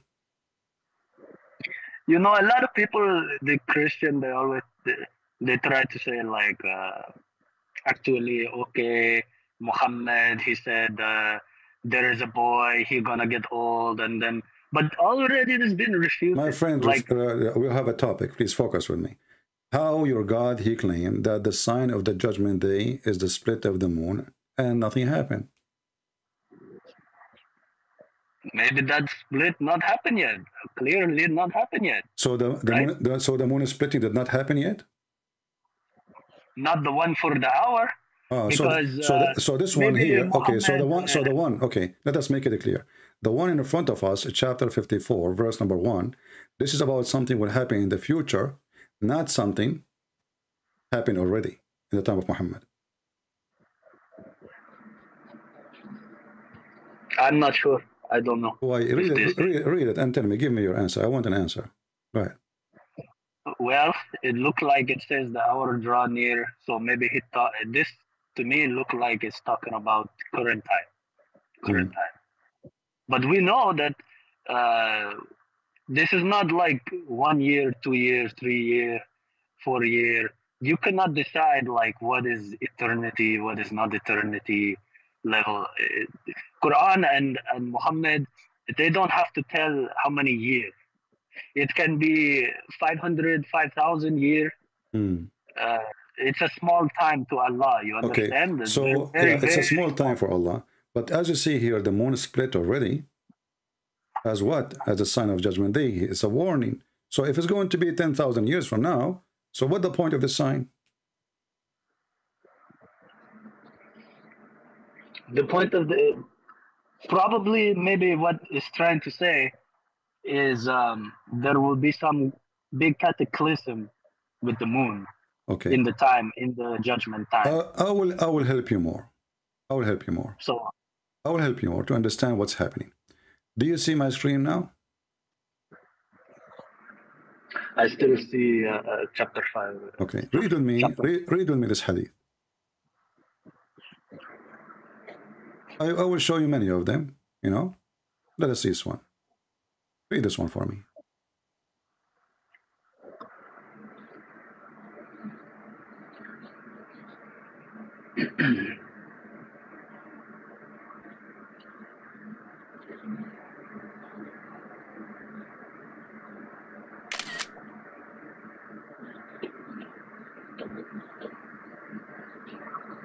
Can you read it?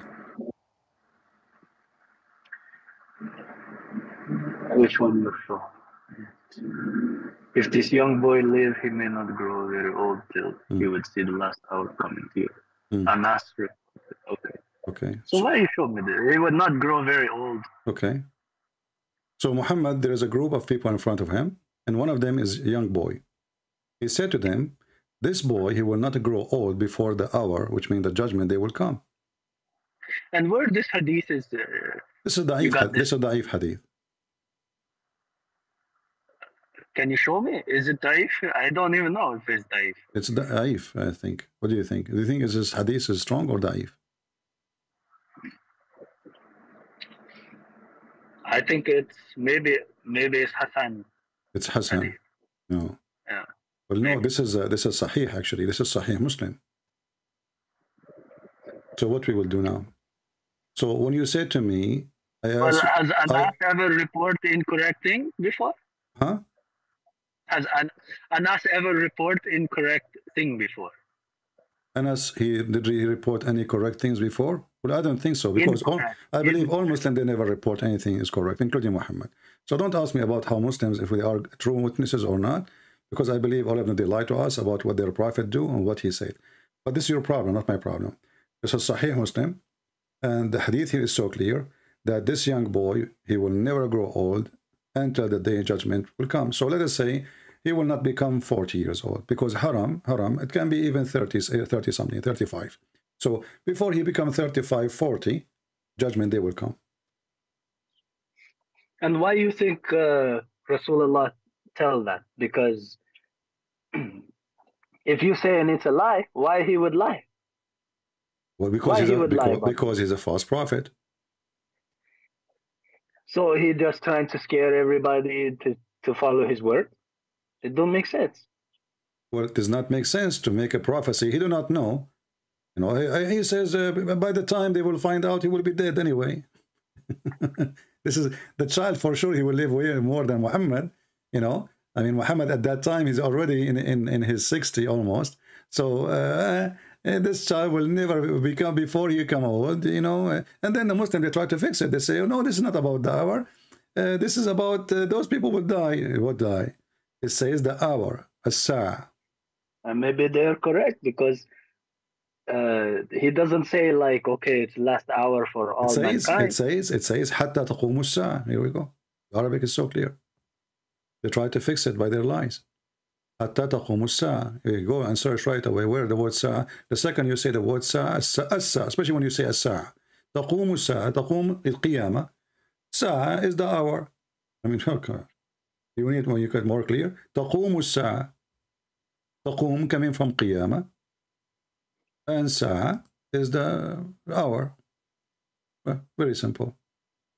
So when a Muslim try to fix it, they make it blind.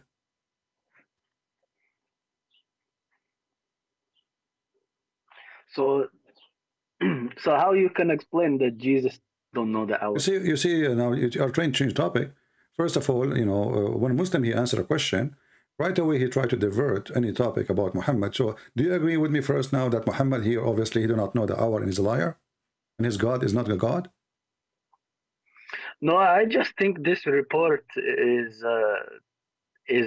not, even it says Sahih, doesn't mean it's what actually happened. Because I go by Quran. I don't care about... Well, I just showed you the Quran. It says and you said to me that the moon splitting will happen in the future, correct? Yeah, and there is no... Yeah, but you see, but you Muslims, you Muslim, you have stories in the Hadith about the moon split already, and even the Quran says it's in the past tense. اقتربت الساعة وانشق القمر. انشق القمر. It's a past tense, and the moon split, not will split. The moon is a split. Do you see it? It's your translation. A split. I think maybe he's talk about eclipse. Okay, and, so your prophet, you are saying to us now that your prophet, when you say split, he mean the eclipse. So how that is a sign of the hour? Eclipse happen every day. I mean, my prophet predicts exactly who will die after him in the order. My friend, this is after.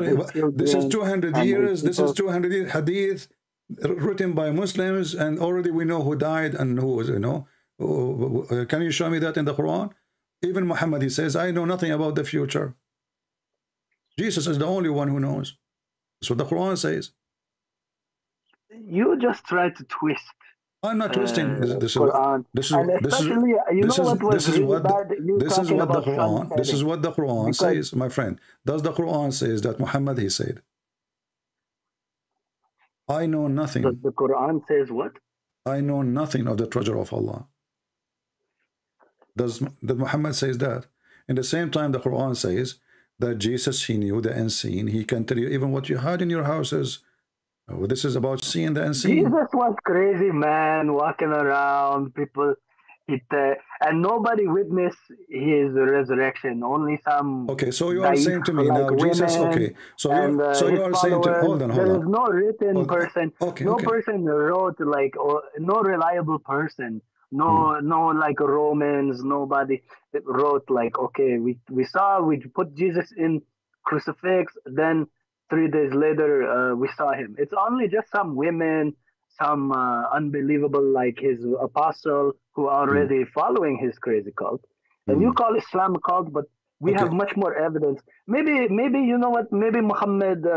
Okay, we will go with you. Listen. You are jumping from place to place. Let me show you how stupid what you just said. So you said nobody saw Jesus, right, in the cross, correct? Nobody reliable saw the Jesus. Okay, they saw him on the cross, but they did not see him. Is Allah reliable? Is Allah reliable for you? Is Allah reliable for you? Allah is, of course, is reliable. Okay, so that means you are a foolish man. You just insulted Allah because you said nobody saw there is reliable, and that's mean whatever the Quran says, it's a lie because the Quran says, read with me carefully, chapter 4, verse 157. They crucified him not, which means for sure, but Allah made it appear to them, and the Jews they said we killed him. So how many people witness? All the Jews, and what the Jews they say we killed him. Allah he confirmed that what the Jews say is true, but Allah he made it appear to them. But I said it's about Listen. Reason. You Not said, about who. you said there's no You know. witnesses. You said there's no somebody trustworthy, but the Quran says the opposite. In Quran, we don't believe that. We believe Jesus. Maybe they saw Simon. Maybe they saw. My friend, no one knows what answer Allah the Quran. Don't answer the Okay. Christians now. Answer the Quran. When the Quran says that you as a Muslim, you should believe that the one who was on the cross, he appeared to the Was Jews to Simon. be killed. He appeared to the Jews to be killed. You said Simon? Yeah, maybe it's Simon. Okay, They Mr. switch. Allah The religion of maybe. When you say to me maybe, you follow the God Mr. Maybe, or you follow God? I follow God. Okay. Follow Allah. Where Allah, he says to you that Allah, he replaced Jesus by someone else. Can you show me? No, I cannot show you. Okay, But so we know so that hold on, in hold on, Quran wait. doesn't have to My friend, explain every but just tiny wait. small detail. So you Muslims, you believe in fiction stories. So you Muslim, you say God, he cloned someone, making look like Jesus. Where you get the story from? Did your prophet says that? Many sheikh believe this. Many sheikh. Yeah, many sheikh because they are because they are potatoes, and you are potato too. And I think Because I'm that's asking you now. exactly- Look at this potato cult. I ask you where this story coming from. You say many sheikh believe in that. So shouldn't the sheikh they follow their prophet? Shouldn't the sheikh they follow the Quran? So if the Quran never said so, why you Muslim fabricate stories? There is not one single fabricated story in Quran. Okay, so you just said to me, but many you just things said to me, busted in. you just showed, you it just was say, funny hearing you you just talk about say, Jonah, my friend, he you goes just to said Daniel, we don't have, this story is not exist in our religion, this is a fabrication. Then did your God says to you that he replaced someone instead of Jesus? All he says is they didn't crucify the actual Jesus. No, actually he said they crucify him. Look, because look what happened. He says the Jews, they say we killed him. Allah, he says we crucified him not. Who? The Messiah. How that happened? He made it appear to them, which means crucifixion happened. It appeared to them. So the Jews, they were practicing crucifixion of Jesus. Yeah, maybe Simon or maybe See now, illusion. so now you are trying to fix the stupidity of this verse. You're trying to go by maybe. So this is a religion of Mr. B, maybe. Maybe we're talking about Jesus' crucifixion. Was he or was not? Your whole religion is a maybe, man. Your How? whole religion No. The Bible confirmed that Jesus was crucified. The Bible confirmed that Jesus was resurrected. The Quran itself says that the Jews, they say we killed him. So the Jews, they confirmed the death. And actually, I just played the video of Sheikh Imran saying, if we were to there, we will have the same conclusion. What conclusion? That the Messiah was crucified. The video in front of your eyes. If we were there, deceive whoever. your sheikh. If he said, if we were there, we as a Muslim, not me as a Christian. In fact, if you and I were there, we would also come to the conclusion. We are going to get the same conclusion that he died. So the Jews, they got conclusion of something happened for real, because this is a true conclusion. The Quran, but you highlight the Quran claim. Listen, you can appear anything. No, okay, no, hold on. The Jews. Okay, hold on. Who is the one? Who is the one who made it? Who is the one who made it appear to them? Allah. Okay, so did Allah lie to them? Allah lied to who? To the Jews, because He made them see it was Jesus. Yes, because they're trying to kill. Okay, so Allah. Hold on.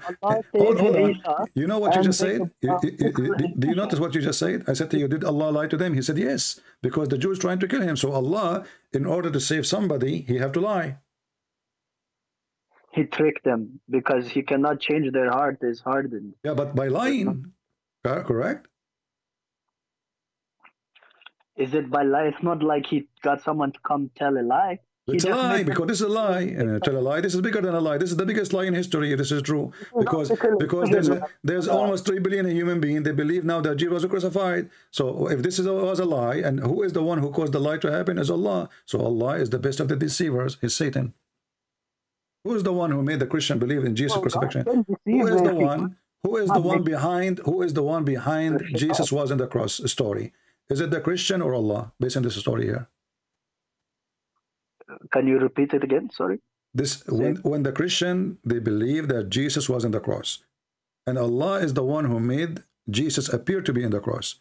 Is it the fault of the Christian to believe in it, or the fault of Allah who made it appear? It is the result of Allah make it appear, because He saved Isa. So your God Allah is the one who deceived us and lied to us. So your God Allah. We know Isa was the most righteous. Okay, who is the one? Let me ask you. Who is the one who will get the benefit of making Jesus or making people believe that Jesus died in the cross? Can you give me who is the one who will get the benefit of that? Such a belief. Is that Allah or Shaitan? If somebody believed that if somebody believed in Jesus in the cross, listen carefully to the question. If people believe that Jesus died in the cross, who is the one going to get the benefit of this story? Allah or Satan?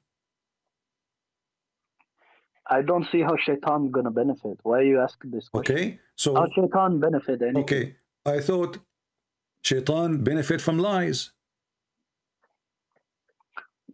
Well, according to you, Shaitan work for Allah, so he do whatever. It's not according to me. It's not according to me. The Quran says so. Are you against the Quran now? There is no verse in Quran says, "Oh, Shaitan does." Okay, let us go and see. Let us go and see. Quran. I think you're just making my friend. Let us see. People will laugh in a second. You're always telling lies about Islam. We will see. We will see. Hold on, Abdul. Come on, take it easy. You know. Okay, listen. Here we go. This is the Quran. Let me put the verse for you. I'm not even and then everybody will laugh. Everybody will laugh. Here we go. The Quran says that Shaitan, he was deceived by Allah. Do you agree? And Shaitan deceived by Allah. Yeah, sure. And he is okay. Sure. He said, guys, did you hear it? He says, sure. Okay. So Allah. Why are you not going to deceive Shaitan? Allah, he deceived Shaitan to become. You cannot try to understand all Allah's plan. But by deceiving him, he became what? A believer, a good person, or a bad person? Who's Shaitan? When Allah, he decided to deceive Shaitan, what is the purpose of deceiving him? I don't know, but Shaitan, we don't care about if Shaitan. Why you don't care for him? He's your cousin. Shaitan used to be angel, now he's a jinn. Not my concern. In Islam, you are obviously you are ignorant. In Islam, Shaitan is not an angel. He's a genie. He used to be angel. No, where? See, I saw you trick all my brothers. Where you got this from? You said, "Oh, he tried to bow down." But where you got this from? Where you got your info? Where you got your info? You know, we understand that he used to be angel. Then he. Okay, listen. Where it says that Shaitan used to be an angel. Well, it is implied that he did not bow down to Adam, and then when he become banished to earth, he is a jinn. He become jinn. Oh, so in the heaven he was angel, and then Allah, he made him a genie when he came to the earth. Yes. This is right. It sound like a transgender story. No, this is not true. There's nowhere in the Quran it says that. You are a foolish man. Yeah. But Allah can do that. You don't understand. But you are making things up. Okay, can you show me a reference? Go ahead. I'm listening. Show you reference for what? That Allah, he made him that he was an angel. Can you show me where it says he was an angel? Because he was an angel, correct? Can you show me a reference that you tell everyone, "Oh, Muhammad, he raped this one, he raped Safiya, he raped everybody"? Sure, I can show you. Why not? For sure. Sure, I can show you reference. No problem. But why you are changing topic? Why you are changing topic? I will show you reference. No problem. I will show you about Safiya. My point is, you know why I don't need to show you reference? Because sometimes you don't have a reference. Okay. So why I need to give you a challenge me for a reference. Go ahead.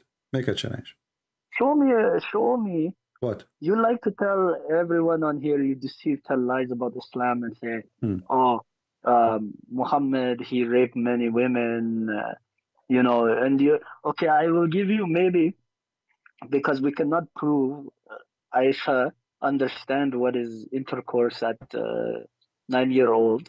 So maybe, but also that is ancient time, brother. It's like 7th century. So time is a little bit different. But you try to say like, "Oh, Muhammad, he raped he raped Safiya. Okay, so do you want me to show you that Muhammad he raped Safiya now? What do you want? I'm not sure what you want. You do not. I guarantee you can only prove some. You cannot prove it in writing. Nobody gonna write. Oh yeah, the Muhammad he raped. So in the front, okay. So in the front of everybody, if I show you the reference and I made you read it yourself, what you would do? If you show me a reference, what? About you're Muhammad, gonna show me about Muhammad, something. About Muhammad raping, about Muhammad raping Safiya, and not only Muhammad, the Muslim they rape Safiya too. Maybe the other Muslim did, but Muhammad he is not gonna do. Okay, did Muhammad? So Muhammad is okay, my friend. Okay, my friend. No problem. You don't understand. No problem. So you said I cannot give you a reference. I want you to give me a promise. If I give you a reference right now and make you read it in front of you on the screen, are you willing to apologize for being a donkey? Okay, I will apologize, donkey, but I will also take it to, probably I will have to take for more interpretation, maybe Sheikh Uthman or Hamza's den or something, because okay, I have an offer for you. I have an offer for you. Why you don't call those you call them sheikh? They are potatoes. They don't dare even to speak to me. Call them right now and let them join the conversation. Well, I don't have their phone number. They're a very big person. They are a very big person. You can see them in the street. They are potatoes. You know, this guy, he sells tomato sauce. What do you mean big person? Who are they? You don't even have a school. Who sells tomato sauce? What big person? Who are they? I mean, they are nobody. What do you mean big? What do you mean they are a big person? You don't like Sheikh Uthman because... Our friend, I like him very much. Okay, my friend. Sheikh Uthman is the one who said that Muhammad was a pagan. Don't you know? Here we go. I can play the video for you. He was a pagan before. Okay, so Muhammad was pagan. Okay, so Sheikh Uthman, he admit that Muhammad was pagan for 40 years of his life, correct? Yes, because he did not know the truth. So Muhammad was worshipping. So Muhammad, you just said yes, and you agree with Sheikh Uthman that Muhammad he was worshipping idol for 40 years. How he worshipped idols? Actually, there is no reference he bowed down to them. No, you are the one who mentioned Sheikh Uthman. Sheikh Uthman, he agreed that Muhammad is not Abrahamic. Yes, he doesn't know who Gabriel is, right? Because he didn't come from an Abrahamic faith. The people we don't know. He is not Abrahamic. He did not come from Abrahamic faith. This is what Sheikh Uthman said. And this guy is not a sheikh. He's a potato. He's a coward. So listen what happened now. He is a sheikh. Listen what happened. If Muhammad was not Abrahamic, he become later Abrahamic? Yes. Okay. Because Jibreel visit him. Thank you. You see, people will laugh at you and will laugh at Sheikh Uthman. That's mean Muhammad is not from Ishmael. Because if he become later Abrahamic mean to be from the children of Abraham. So Muhammad, when Muslim they lie to us, shut up. People are laughing. Listen, look what happened to you now. So Muhammad is not Abrahamic. Muhammad is not Abrahamic. So Muhammad is a fraud. He is not from Ishmael. Because you just admitted, you agree with Sheikh Uthman that he is not Abrahamic and he is not from the Abrahamic faith. So he have nothing to do with Abraham. So he is not from the children of Abraham. So you Muslim, you lie when you claim that you are Muhammad. Because how he cannot be? How is that any proof that he is not related to Ishmael? Because you can lose Abrahamic way along the, because how many thousand years ago is Ishmael? Maybe the Bedouin is not, don't have to. My friend, doesn't matter. I don't care now. You see, you yourself, you confess now that Muhammad is not from Abraham.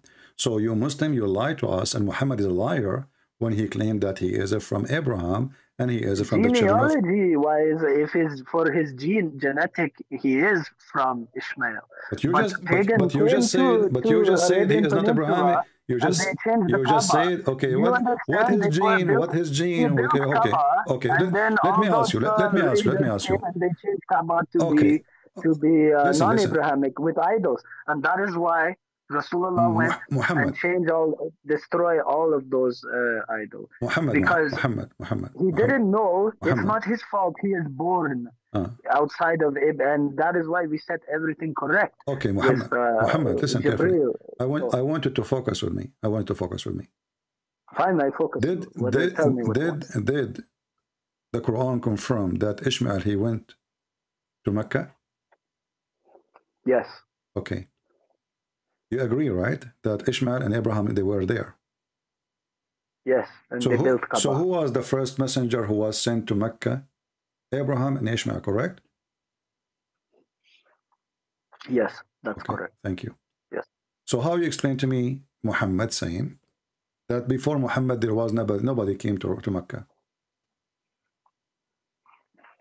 What do you mean? He said nobody. What do you mean? came The to Quran Mecca. says that there's nobody came to Mecca before. There's no messenger. And I cannot remember where it is written that Ishmael came to build the I will show you, no Kaaba. problem. I remember, you He don't built remember. You don't remember, I do. Okay? Here we go. This is your prophet.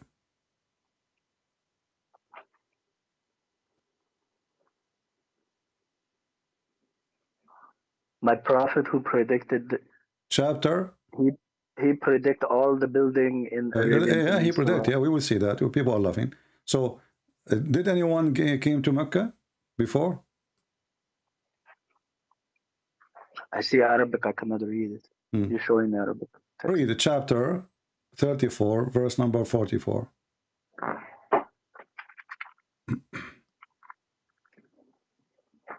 1 second. Okay, I read Yusuf Ali. But we had not given them books which they could study, nor sent messenger to them before thee as warners. So, how Abraham was there and Ishmael? I ask you, everybody my witness. I ask you, was Abraham and Ishmael there? They came to Mecca. You said yes. Well, they built Kaaba, but they did not have book or scripture to spread to the people. No, and also I don't think many they people have live book. in They have books. No, they have books. Here we go. This is your Quran. Says Suhufu Ibrahim wa Musa. So Abraham, he have a book. Here we go. Read it. This is your book. You're just trying to duct tape your stupid prophet. Chapter 87, verse number 19. The scriptures of Ibrahim and the scriptures of Musa. Suhuf is even pages, is books. So how Abraham, he came to Mecca, and with him is Ishmael. And the other verse in the Quran says, well, Muhammad, he was the first one sent here. And before you, nobody gave them books or scriptures, or no messengers came to. You see the stupidity? Maybe they did not come to be messenger, but they came only to construct. No, the Quran says that Abraham, he said to his people, what are you talking about? Come on, my friend. He spoke, you know, he built the Kaaba, he have his children's, you know, he have his children's, and he taught his children's. So Abraham, he did not speak to his people. That would be funny. So when the Muslim, they claim that Muhammad is a prophet, he went to Mecca, and Abraham was there, and he is the one who built the Kaaba, and he's Allah, he sent him, and he, you know, he gave him books, as you see. And then we find that the Quran says there is no books was given to people of Mecca, and they never have any messenger before Muhammad. Muhammad is the first one.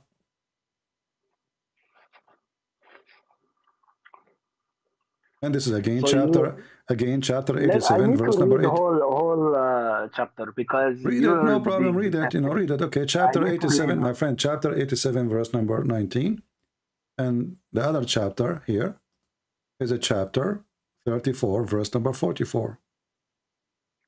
Muhammad is a fraud. 44. Let me read. I already read this one. And their predecessors rejected the truth. See? So he was there. The predecessor rejected the truth. They had not received a tenth of what we had granted to those yet. My friend, so what's he? Hold on, this is even more stupid, because the one before them refused the truth, but he just told them we never gave them the truth before. I think you are not interpreting correctly. Because, my friend, you can open any interpretation you want. Muhammad, it says here, thought we did not give them any scriptures that they might have to study, nor we did send them any warner before you. Never, never. So what does Ibn Kathir say about this? Because Ibn Kathir says more than okay. If I so listen now. If I show you Ibn Kathir, are you going to cry and you say I don't accept Ibn Kathir, or you will accept Ibn Kathir? I accept Ibn Kathir. I accept maybe Ibn Abbas interpretation. Okay, let us listen to this. So the Quran says it clearly that we never sent a warner to them before you. Who is the one can explain that? Is Ibn Kathir. He's talking about Hold on. He's saying like in Muhammad's lifetime, he did not send it. It's not like, oh, I didn't send it 1,000 So years even before. this one is confusing to the Abdul. Even this one he can't explain it. Even this one is Ibn Kathir. Why Ibn Kathir? You have extra information? Ibn Kathir is good source of information. Well, isn't Ibn Kathir the same person who says that the sperm is coming from the ribs of the women? You accept him now? He didn't say ribs of the women. He said that, and he agreed with the Quran. The Between Quran says backbone and ribs, the Quran, and if you look at, testicle is in front of the backbone. You're just going. The testicles are in the front of the backbone. When the last time you look at your testicle, my friend? Do you have any? Of course, it's called the backbone. I mean, it's in the back. It's in your. It's in your. My friend. You put the Christian together, all the testicle is smaller than mine. You Muslims. Your anus, your backbone extend beyond your anus. I mean, what do you mean? What are you talking about?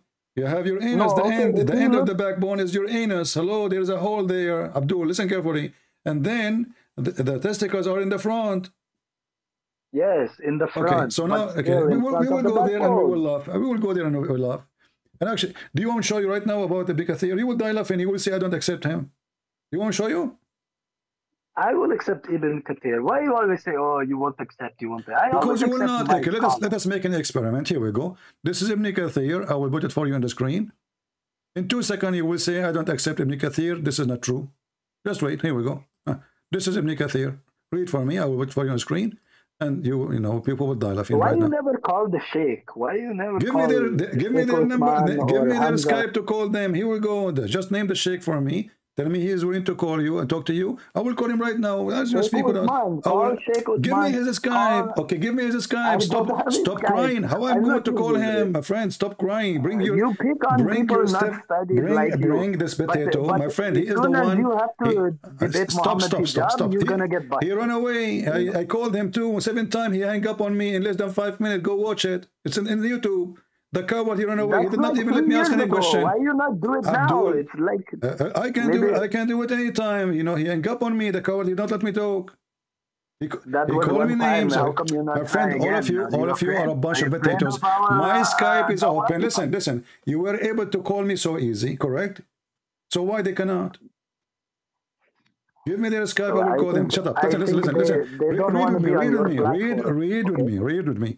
Ibn Kathir says, meaning the backbone of the man and the ribs of the women, which is referring to her chest.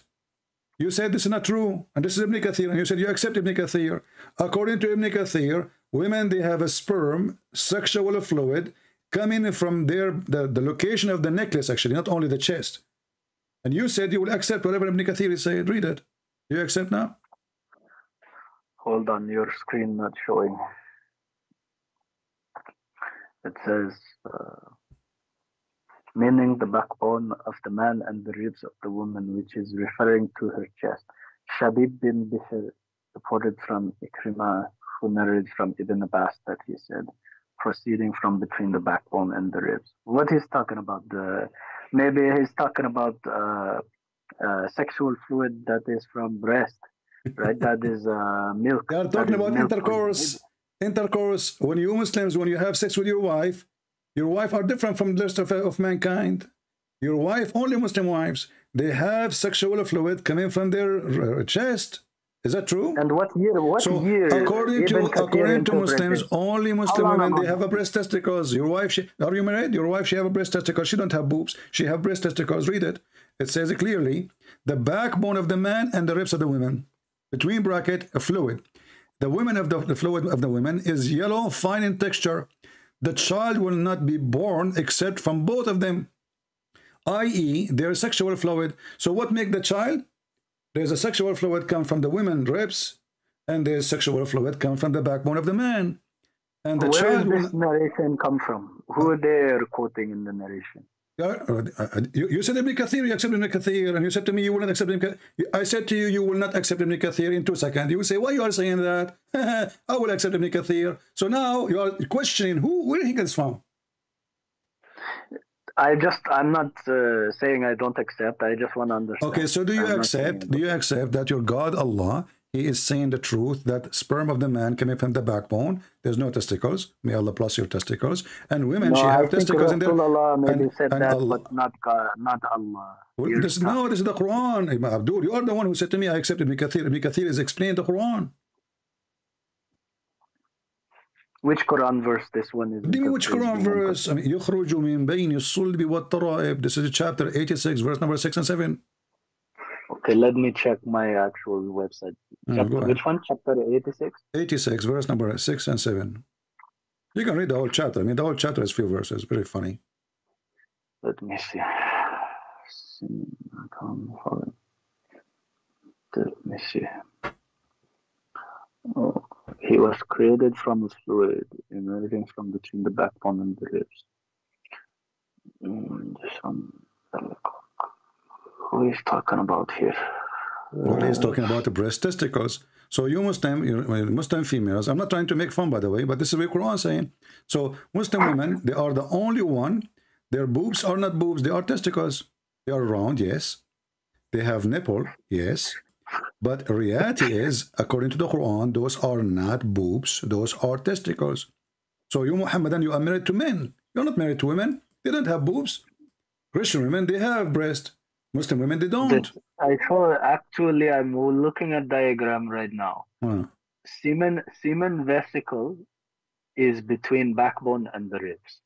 Testicle is lower, but seminal vesicle. Our friend, this is talking about two individuals, not one person. One is the man and one is the women. I remember you are the one who said to me, why you are saying I want to accept Ibn Kathir? Why you are saying that? This is Ibn Kathir. It's your sheikh, the one you like. We just gave him a call. He answered.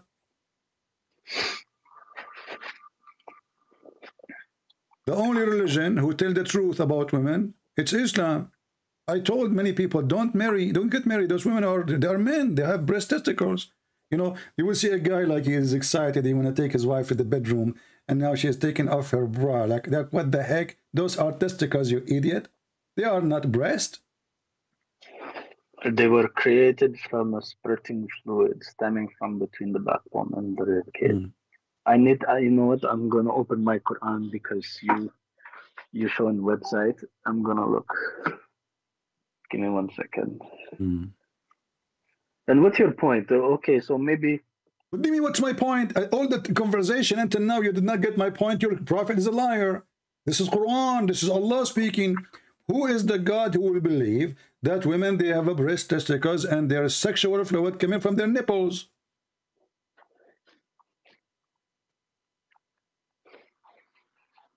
Do Muslim women have orgasm from their nipples? Why you said this?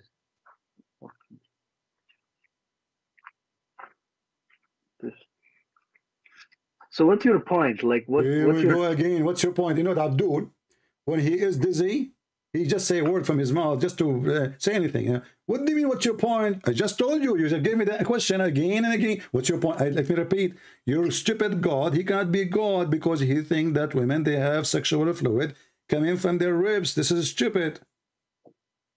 How God he say that? What kind of God he say that? Even Shushu Mumu, God did not say that. I mean, the shish kebabs did not say that. Even Mr. Donkey did not say that. I mean, how stupid this God is.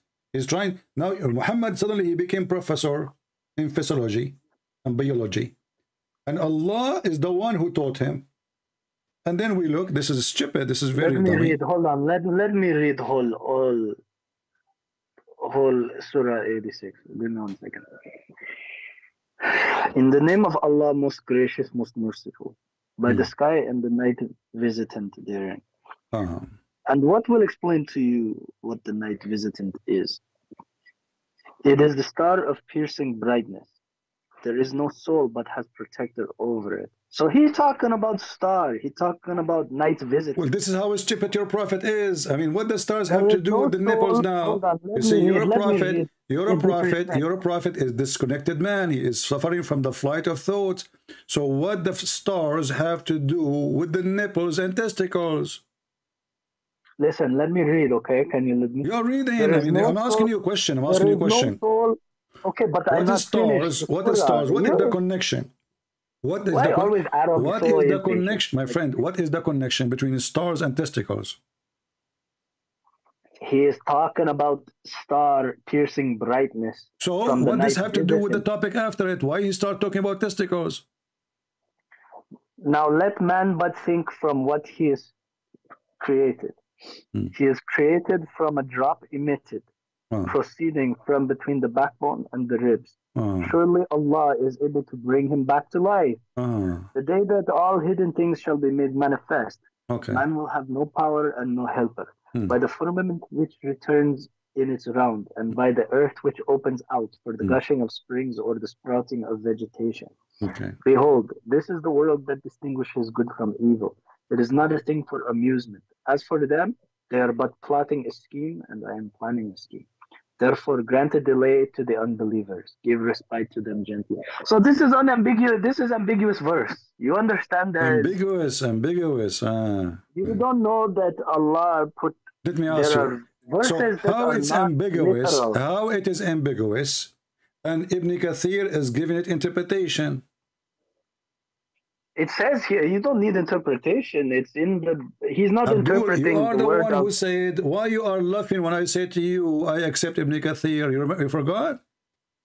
I accept Ibn Kathir. Okay, so then accept Ibn Kathir and stop playing games. Okay, my friend. Okay. Because this is an ambiguous verse. It's not ambiguous because he have explanation for it.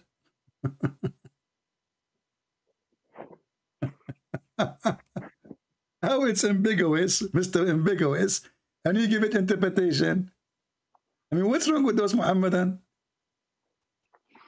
Why you call us Muhammadan? Because you're a Muhammadan. You follow Muhammad. You don't follow Allah. You believe in baby who gets his diaper changed. Okay, it's you who believe in a baby who have no diaper. According to the Quran, Jesus in the cradle, he speak as adult, mature. So you are accusing your God, Allah, of being a liar. Muhammad, he was 40 years as a pagan, as Sheikh Uthman Potato said, the tomato sauce guy, and you agreed. So Jesus, he never was and never be a person. I need to research this. I will apologize. I don't have adequate explanation for it. Okay, but I made a condition for you. I said if I show you, you will agree that you're a donkey. And you promised. And you have to be donkey. So, fine, but you're okay. I will. So I want to hear it. I want to hear it. Say you made a promise that you will say you are a donkey if I show you, and now it's time for you to say that you are a donkey. Please keep your promise. You're a man. Respect yourself. Okay, I'm donkey until I can get further. All right. Thank you very much, Mr. Donkey, for calling me. Let your Mr. Mule, Mr. Osman, call me. Okay. We will wait. We will wait. Muslim, they complain. Why this guy don't talk? Let them talk to me. Let your mule. You are a donkey. He is a mule. Let us see if he can do better.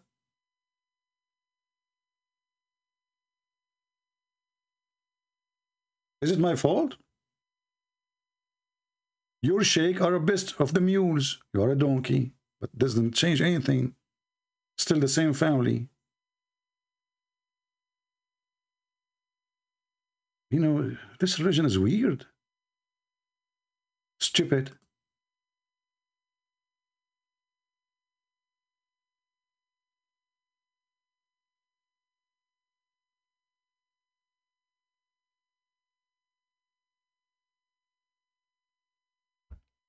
Who's next?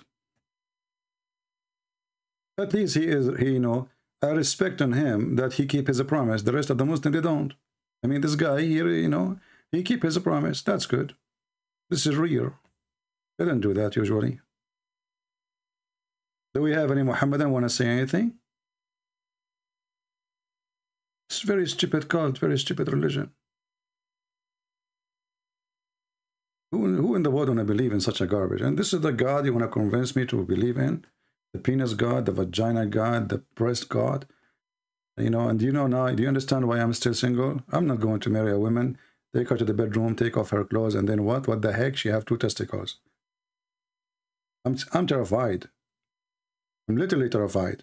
Because I believe Allah tell the truth. And Muhammad, he confirmed where the sexual fluid coming from, and he confirmed that it is fine, and the women sexual fluid, it's fine and yellow. And if you ask any doctors, they will say to you, if a woman, she have such a yellow, that means she have a sexual infection. Why it is yellow?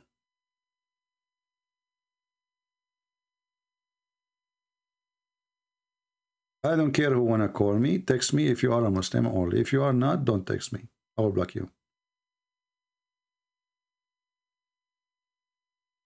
Anyone?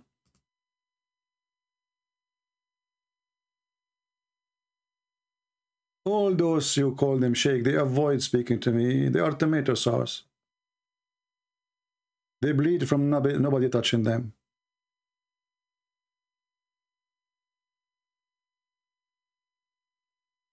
Any Muhammadan?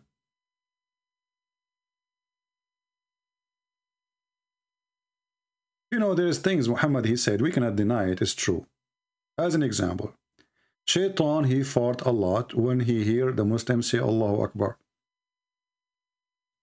I mean, me, myself, I understand. It must be true. Because this is how it makes sense, the word of the Quran. See, some people, they are burning the Quran. I don't know why. Fart at it. Don't burn it. By the way, be careful. Fart is a flammable. Look what Muhammad said. This is the prophet of God.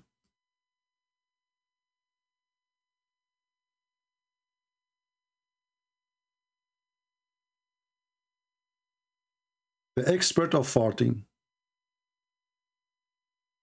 Prophet, he said, Abu Huraira, the father of the cat, he said,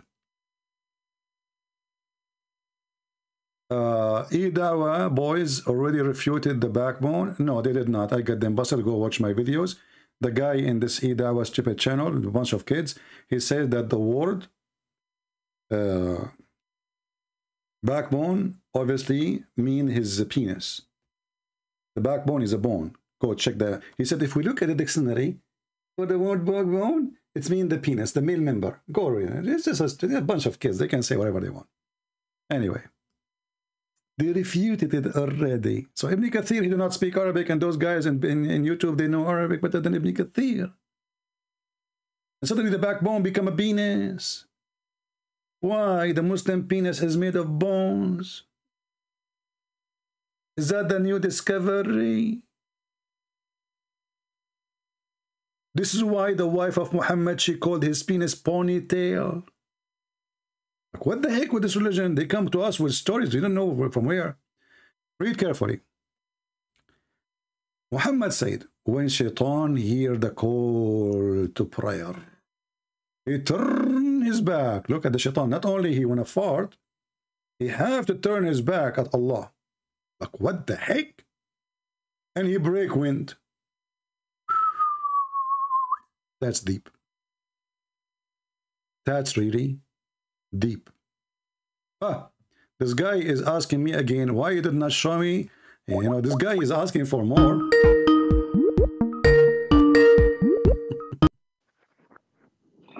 Coward, why you hang up on your call? Because we are done, I thought, but now you are asking me. You didn't give more proof because you said, okay, fine. You know what? I admit I'm a man. I admit, okay, I cannot explain this 86. But you say, I saw in the Bible that hold on. if they rape You just somebody, send me, you just have to marry them. You just send me a text. You just send me a text saying you did not show me that Muhammad, he raped Safiya. That's correct. You run away like okay. So if like a donkey yourself. So let us take another promise from you. If I show you now that Muhammad, he raped Safiya, are you going to say? I don't want you to say that you are a donkey. Are you willing to say to me that Sheikh Uthman is a donkey? Well, I'm not. I don't know him personally, No problem, but you are learning from him. Well, that's because you know, he had 3 people come. David My Wood, friend, Sam Shamoun, they did not debate. They are talking about philosophy and stupid things. A bunch of kids, all of them. I'm asking you now. If I show you that you're a prophet, he did rape Sophia, with a clear evidence, are you willing to call the one who is your favorite a donkey? Actually, he's not my favorite. Who's your favorite? Which one you want? Who's your favorite? Well, I watched the Hamza's Den, and Hamza, the guy who sell burqa? Yeah, the guy he sell hijab, but you know, it's okay for a guy to sell hijab for his deen. No, it's not okay. No, it's not okay. This is not Islamic, because a man, he should not be the man who sell to women, especially women. They are coming to buy hijab. You know, those what are. Do you mean he cannot sell to women? That is no, you cannot. You cannot. You cannot. You cannot. Do you remember the story? Do you remember the story of Nabhan al-Tammar? No, enlighten me. Story. Nabhan al-Tammar. A woman, she came to him to the store. He said to her, get inside the store so I can show you better stuff. She went inside. He started touching her vagina and her breast. And then he went to the prophet. He said, I did with this woman everything the man he do with the women, except sexual intercourse. The prophet, he said, it's okay. Prophet said it's okay? Yeah. He said, Allah, he forgave all sin except al-lamam. This is al-lamam. I don't know this. I just know that Hamza, he destroyed one of your disciples. He called the Hamza's den, and he said, oh, Hamza asked him, what is the reward for rape in the Bible? It's to marry, you get to marry the girl you rape. So actually your whole religion. Okay, hold on. Okay, if I show you that all Muslim countries, hold on, just to show you how stupid this Hamza is. First of all, it is not a reward for the person who rape a woman to marry her. That's a lie. This guy's a potato. Oh, let him call me and I will get him busted. Secondly, what if I show you right now? What if I show you right now that you Muslims in all Islamic countries, they practice forcing the man who rape a woman to marry her? Do you challenge me? Forcing the man who rape a woman to marry her. Islamic countries, not Christian countries. You spread lies already about rape. You say we need. Okay, hold on. Here we go. Let me show you on the screen. Okay, hold on.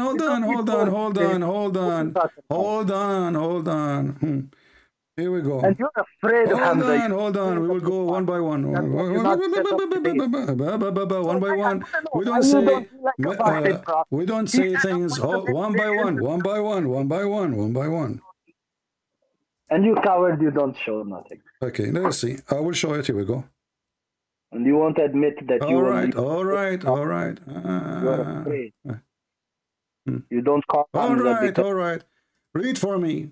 This is your religion and this is your Sharia law. Outrage after Sharia law the court ordered the rapist to marry 13 years old victim. Read it.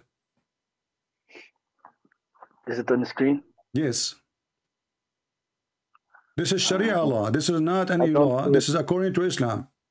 Sharia law from your fake, you have fake degree in Sharia law, the fake one? Well, if I have a fake degree, how come I'm busting all the Muslim then? Here we go. It's in front of your eyes. I get you busted. This is the Sharia law. This is the Sharia law in Malaysian country. It's an Islamic country run by Sharia law. That a person who rape a child, she is 13 years old, they order him to marry her. This is according to what? So this is according to Islam. One case in 2013. You're gonna bring one case from some corrupt No, not judge. one case. I just searched in Google. All Islamic countries practice that. Potato. Okay, let me show you more. Hold on. Yeah. Okay, marrying the rapist in Arab countries. Here we go. Hold on. Here we go. All Arab countries, they order that. Here we go. This is your Islamic website. Okay. And this is a Muslim woman. She is making the article. Read with me. This is a Muslim. This is a Muslim women making the article. Marrying your rapist law changing in Arab countries, reforming culture or explore others. All Islamic countries, they practice forcing the marriage into rapist. This is not in the Bible, you liar. In the Bible says, if a man he lay with a woman and she did not scream, ask him for help, that man and that woman, if they are not married, he have to marry her. And not only that, yeah, that's a rape. Listen, Potato. Listen, Potato. Now, let me ask you. See, so the Bible gives details about rape and the punishment. There's a death penalty there. What is the punishment of rape in the Quran? 0.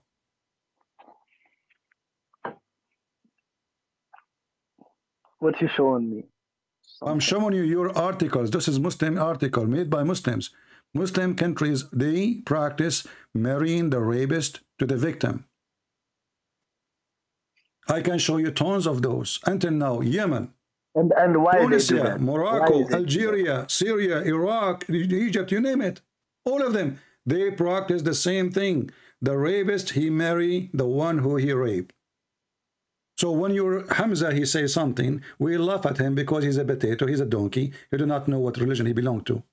And now let me ask you in front of everybody, if there is a single verse in the Quran against rape. I don't think rape is really mentioned in Quran. Okay, are you saying to me your God, the stupid Allah, he have time to tell us about have respect. Hold on, I don't respect Islam, and you know that. You don't call me if you ask me for respect. I don't respect your who cares? Don't respect me, no problem. Here we go. Listen. Here we go. This is the rapist Muslims.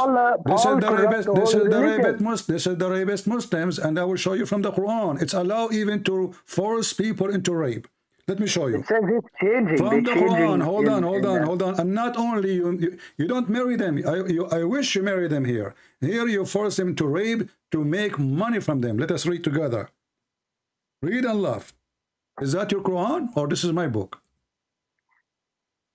Remember, you call yourself already a donkey, so I'm waiting for you. If I call you a donkey, don't be upset. I mean, already you deserve the title. I'm not upset. This is the chapter 24, verse number 33.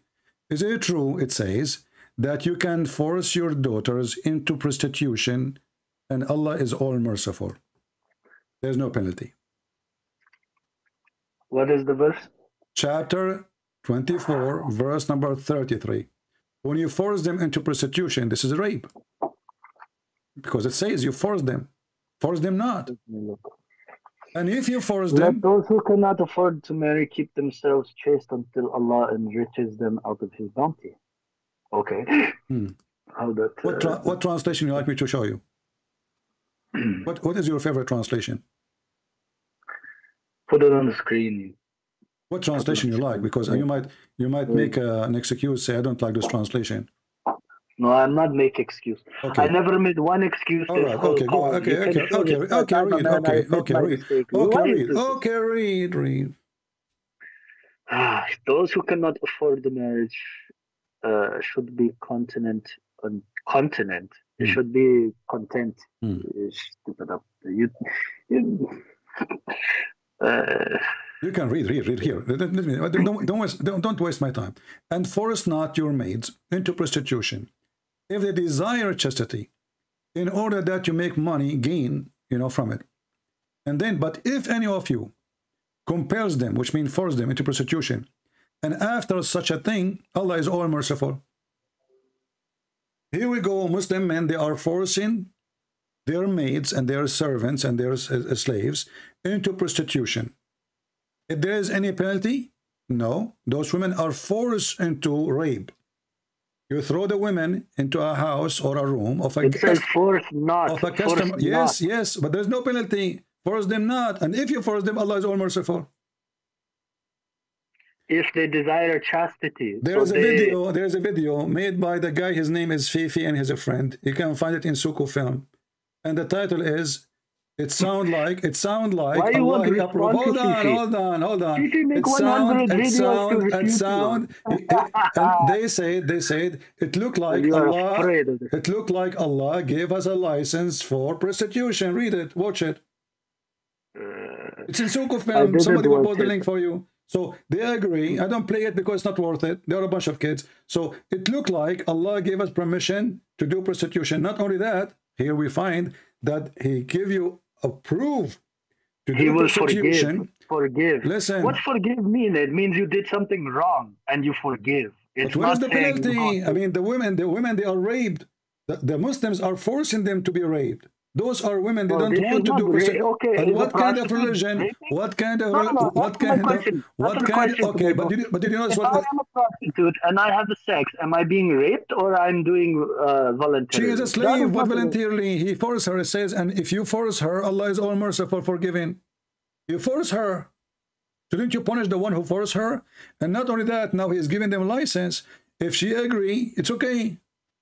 If she don't agree, Allah is more merciful.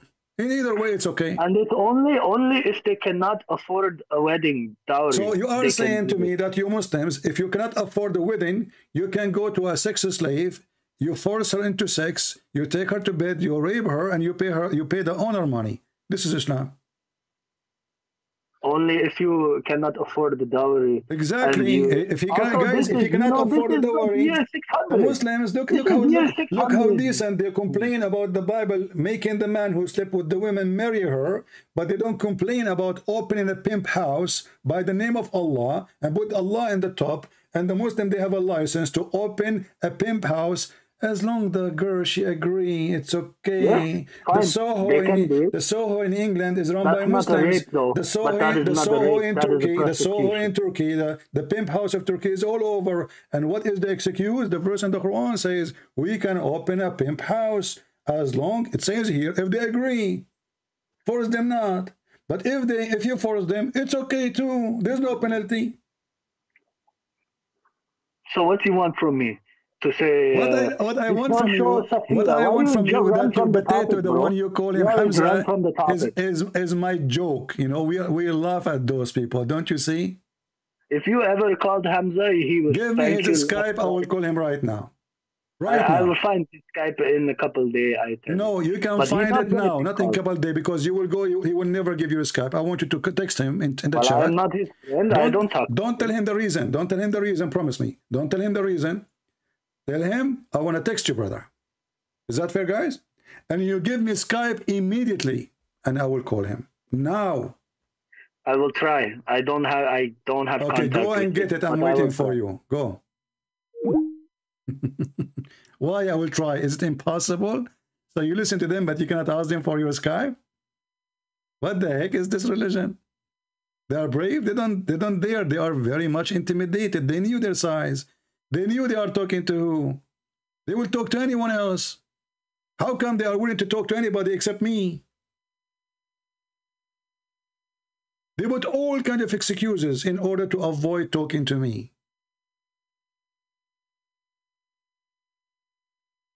Can you believe? What a coward cult.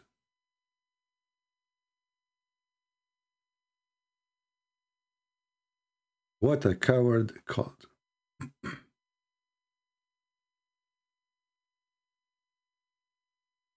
Potatoes. And they say to you, why you say potatoes? What do you think I will say potatoes for?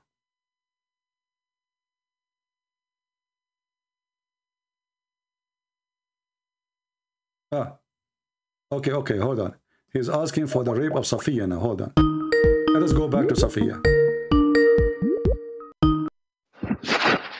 Now, I don't want to waste your time and my time. You said to me you want to see the reference for the rape of Safiya, correct? I want to see it. All right. Sahih reference. All right. I will show it to you from Sahih reference. Here we go. You cannot give it. You don't have. This is the book of As-Sirah Nabawiyya, Ibn Hisham. Volume number 2, page number 340. You're a prophet. He raped Safiya, and he have a guard in his tent. After he killed her people, he took her to a tent, and right away he started raping her. And a Muslim guy, he stand next to the tent. No. Okay, hold on. Let me show you. You don't know English. I know. I will use English translation. Here we go. English translation. Read, potato. It's in front of you. The Muhammad, he took the women. He took her to his tent. The man, he was guarding Allah Messenger in the tent. Who is in the tent? Muhammad and Safiya. Why she is there? Listen, why she is there? He just killed her family 10 minutes ago. Yes, because they attacked the Muslim first. Okay, hold on. You said to me, you want me to prove to you that he raped Safiya, didn't you? Yes, this is not proof. Okay, let's read. When she is in his tent, he took her to his tent. And then, look, we have a guy, he was guarding the tent. Muhammad, he came back and he spent the night at his in outside. This is Google translation, out the tent. And then when Muhammad finished raping Safiya, he went out and he said to him, he was wearing his sword, he's ready to kill. He said to him, why you are here? Abu Ayyub, he said, well, I feared for you from this woman. She was a woman who you had killed her father, her husband, and her people, and she is an infidel. She was what? Infidel. You killed who? So where does it say he raped her? That doesn't say he raped. I feared from this woman she will kill him. Obviously, he's raping her. Well, otherwise, why he will fear? A woman, listen, Abdul, listen, potato, listen. If somebody killed you and killed your father and then took your sister, I'm not trying to insult you, just giving you an example. Do you think your sister will be happy to sleep with that man, or she will try to kill that guy? Well, if she can. We believe that she became like a mother of believers because she understands that. So you see, you said to me, I challenge you to show me the reference. Now the reference in front of you, you're a prophet, he raped her without her agreeing. Did she say you can take me? Did she say you can kill my parents? Did she say you can have sex with me? The filthy guy did not even wait for the second day. It does not say that. It says that. Read the whole story. It says here the whole story. Later, he took her home, and later he made her his wife. But he killed her parents. He killed her brother. He killed her husband. Because it's a battle. Just shut up. What battle, man? You Muslims, you drink a lot of bottles yourself. Bottles of urine. Disgusting man. In the Old Testament, when they capture a woman slave from war, they shave her hair for 6 months, so no man will have a desire to her. And if the man, he want to sleep with the woman, he have to marry her, not to sleep with her. He have to marry her. She have to be his wife.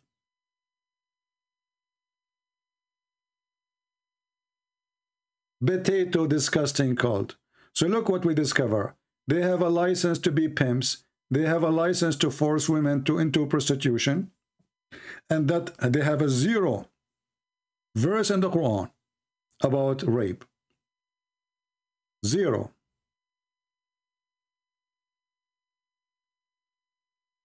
This God, he have no time to tell us, to make a verse about rape, but he have time to tell us about Sulaiman. He was walking in the valley. He heard one of the ants. She said to the other ants, please hide, Sulaiman will crush you.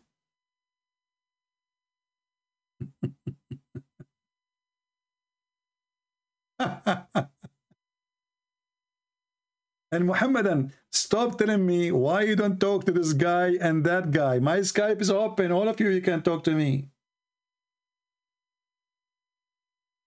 Isn't it obvious that your potato Abdul, they are scared, terrified to talk to me? So you blame me? Give me their Skype, I will call them.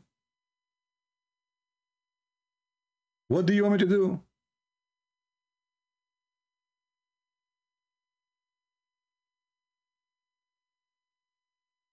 Safiya cannot control what the man and her family do.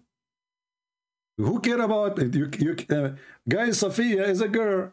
She is a Jew. Obviously, her belief is a Jew. You kill her people, and then you take her to your tent after 5 minutes. And now Safiya, she don't care for those things. She loves Muhammad. She's in love with Muhammad. She is just a bride. She just get married, actually. She is a fresh bride. And yeah, she converted to Islam willingly. Well, she is a slave now. She's raped already. Converted to Islam willingly. Do we have any Muhammadan? Who is a Muhammadan would like to give us a call? Give it a try. Muhammad Nasif, a friend, you agreed to call yourself a donkey. I'm so proud of you. And now I want you to go and get the Skype of those ones you claim that they can refute us. If they refuse to give you their Skype, obviously they are a bunch of potatoes. I'm giving my Skype to everybody, including you. You have it. If they refuse to give their Skype to Christian Prince so that he can call them, it's obvious that they knew their size. They knew how small they are.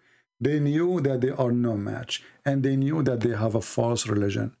Because even if a Christian Prince is so strong and you are so weak, but if Allah is God and He is with you, you will win. Don't you? Any Muhammadan? Christians, did we have a good time learning about the cult of this religion? The stupidity of this cult? They fool you, they try to make it sound like a religion. Islam is not a religion. Islam is a collection of other religions. Muhammad is a person who hijacked all kinds of religion around him.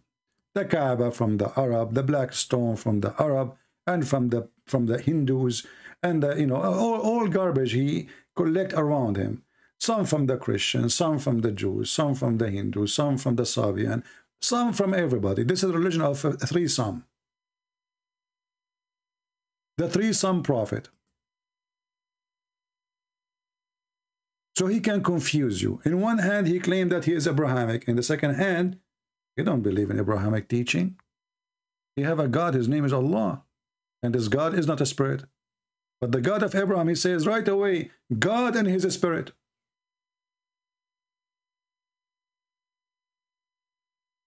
The God of Abraham, he came to Abraham as a man. The Muslims didn't believe that God of Abraham came as a man. He is a hijacker, a fraud, a liar. He used names which you approve so he can fool you. It's like a scam person. He come to your door wearing the uniform of the cable company. He have an ID from the cable company, so you open the door for him and you say, oh, okay, my modem is in the bedroom. You go to the bedroom, he take all your jewels and he run away. Thinking that you open the door to who?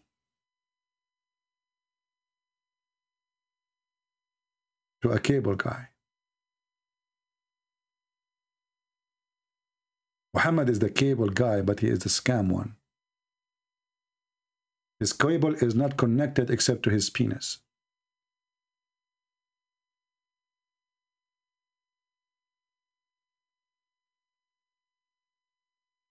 But isn't it obvious that this religion, claiming that if you believe in me, I will give you endless penis, a lot of sex, slave for sex? What kind of God is God? This is not God. Only mentally ill people accept such a reward, because the reward is based in abusing others. Where is justice? Even the heaven is based on abuse. You know, we are struggling against abuse. A human being, he abused other human being. Male, he abused the female. Sometimes females, they abuse the male, actually. Especially in the Middle East. Man, oh man, they beat the hell of them. But Islam approves abuse. It's based on abuse. If you ask the Muslim, the 80,000 little boys who Allah, he promised you in the heaven of Allah, isn't it this is a child abuse? What kind of a person he agree to have little boys to serve him? Is that fair? Boys are created just to be slaves for eternity.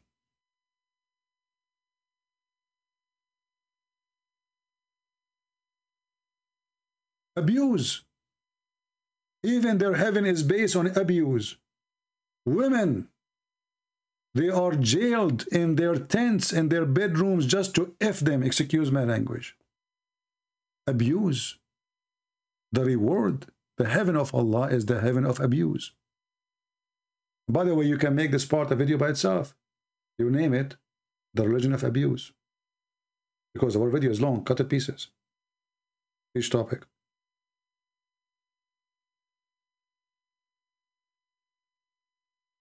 If you ask yourself, why does God even he create women and why they will be jailed? قاصرات الطرف. What قاصرات الطرف mean? They are going to be jailed, restrained. Where? In their tents. الخيام. What khiyam mean? Tent. And by the way, because this God is a Bedouin God, he think even heaven have tents. Literally. Chapter 55, verse number 72. The Houris, the beautiful fair females, restrained in their tents.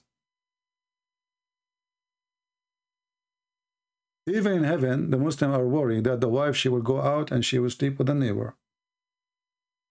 Do you see the sick mentality? They don't trust their women. You see the burqa and the women walking behind you, and the women, she cannot walk alone in the street. All of this is based on one thing. There's no trust. Or there's no marriage. She's a property. He have her. He need to control her until he sell her out again, or divorce her, or she die. So he jail her, he restrain her, he put her. All of this is a form of restraining. Inside the burqa, inside the house, inside the doors, behind the windows. And even in heaven, women are restrained. Why? Because Muslim men, they are not self-confident. His wife, she will sleep around if she see another guy. Immediately. The Abdul wife, she go out, right away she will find another guy. Like Aisha and Safwan, they fell in love. Aisha, she made an excuse, says she lost her necklace. Have you ever heard of a woman? She left the whole army looking for a necklace, and she take nobody with her, and she is the wife of the Prophet, which means this is their king. Isn't it obvious that she is going to sleep with somebody, and she slept overnight away? A teenage girl, she left the camp.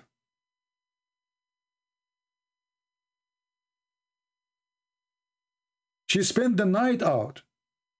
3 witnesses, they saw her sleeping with Safwan. Muhammad, he required 4 witnesses.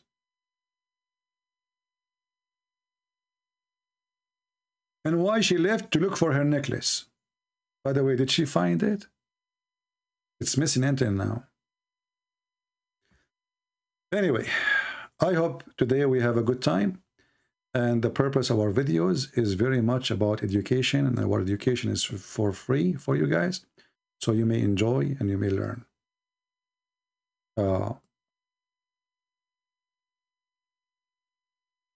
Remember one thing, that those videos, I don't know for how long they will be online, but one time I will go. I mean, everybody will go, right? We will die. We are trying our best to teach you, so you teach your children, so the Muhammadan, they will not fool them. So do yourself a favor, not to me. You're not doing me a favor. I don't care if you learn or not. That's your business. I do my part. Do yourself a favor. Take notes. Take notes, so time will come and somebody will try to argue with you about Islam. Then you will not go and search, oh, what's the Christian Prince, where we can find this reference, where he said that, where it is. Take notes. Make folders. Folder about women. Folder about rape. Folder about adultery. Folder about forgiveness. Whatever you want. So when you need them, you find them. Even if Christian Prince, he disappear from this earth. For time will come, and I will go. You will ask who for reference. I'm not sure who. I hope the Lord, he will send better people than me to do the job.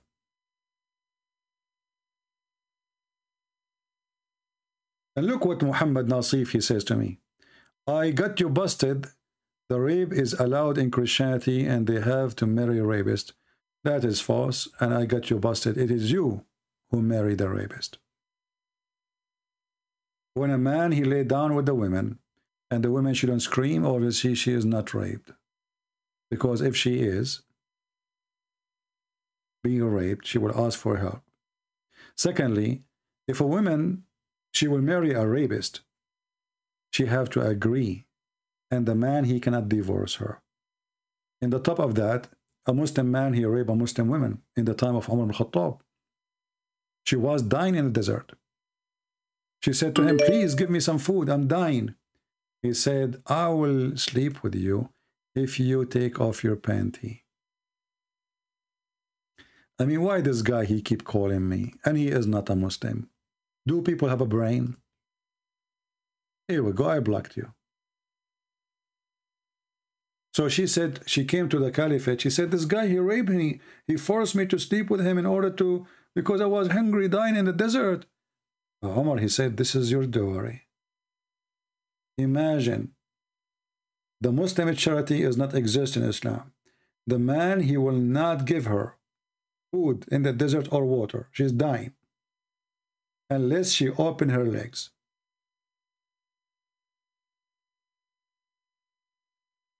And the caliphate, he took the side of the man, claiming that this is not a rape. But the woman, she is dying. Which means he will kill her if he did leave her without food and water. He will not give her water, neither food, unless she take off her clothes and sleep with him. Religion of the rape. Thank you all for being here. I hope you guys take reference, learn, educate yourself. And don't forget to join us in our Patreon. The admin, sometimes they post them, sometimes they don't. You can join us there so you can get notified when we go live on air, because YouTube usually don't give notification. Until we see you again, remember, every Friday, every Sunday, 10:30 a.m. This is a fixed date. We go live. However, during the week, I will go, if I go mostly in the same time, in the morning, mostly, but it might be different time. But this is not a fixed date. Only Friday and Sunday, it's a fixed date. So every Friday, every Sunday, you can invite your friends, and you can invite Muslim sheikhs to call me, because this is for sure will be a date I will be live on air. Thank you. God bless you. Until we see you again. Christ is Lord. Islam is a fraud. Islam without lies dies.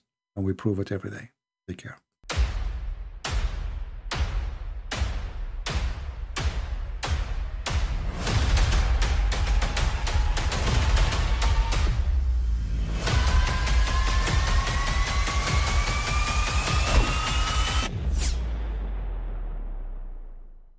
I mean, again, he doesn't know who Gabriel is, right? Because he didn't come from an Abrahamic faith. The people of Mecca were pagan. Quran is mentioned, if this book was from other than God, they would have found in it many contradictions. If a book is without contradictions, that has no bearing on whether it comes from God or not. I've had phone books that are inerrant, but I certainly don't think God gave them. That we believe without understanding. The brother asked a very important question, that most of the scholars say that listening to music, watching movies, and most of the television programs, they're haram. So how can we have fun? Let me tell you, brother, at the outset, that having fun is permitted in Islam as long as the fun is halal fun. That the standard narrative has holes in it. The Prophet tells us because Satan or the devil sleeps over our nostrils. Those who oversleep and not pray Fajr on time, Satan urinates in their ears. I really do think Jesus was crucified and that he really was dead and buried. He thought that he was a son of God in the sense that he was specially chosen by God. I think Jesus really did think he was going to be the Messiah, the future king of Israel. I mean, that is, after all, why they crucified him.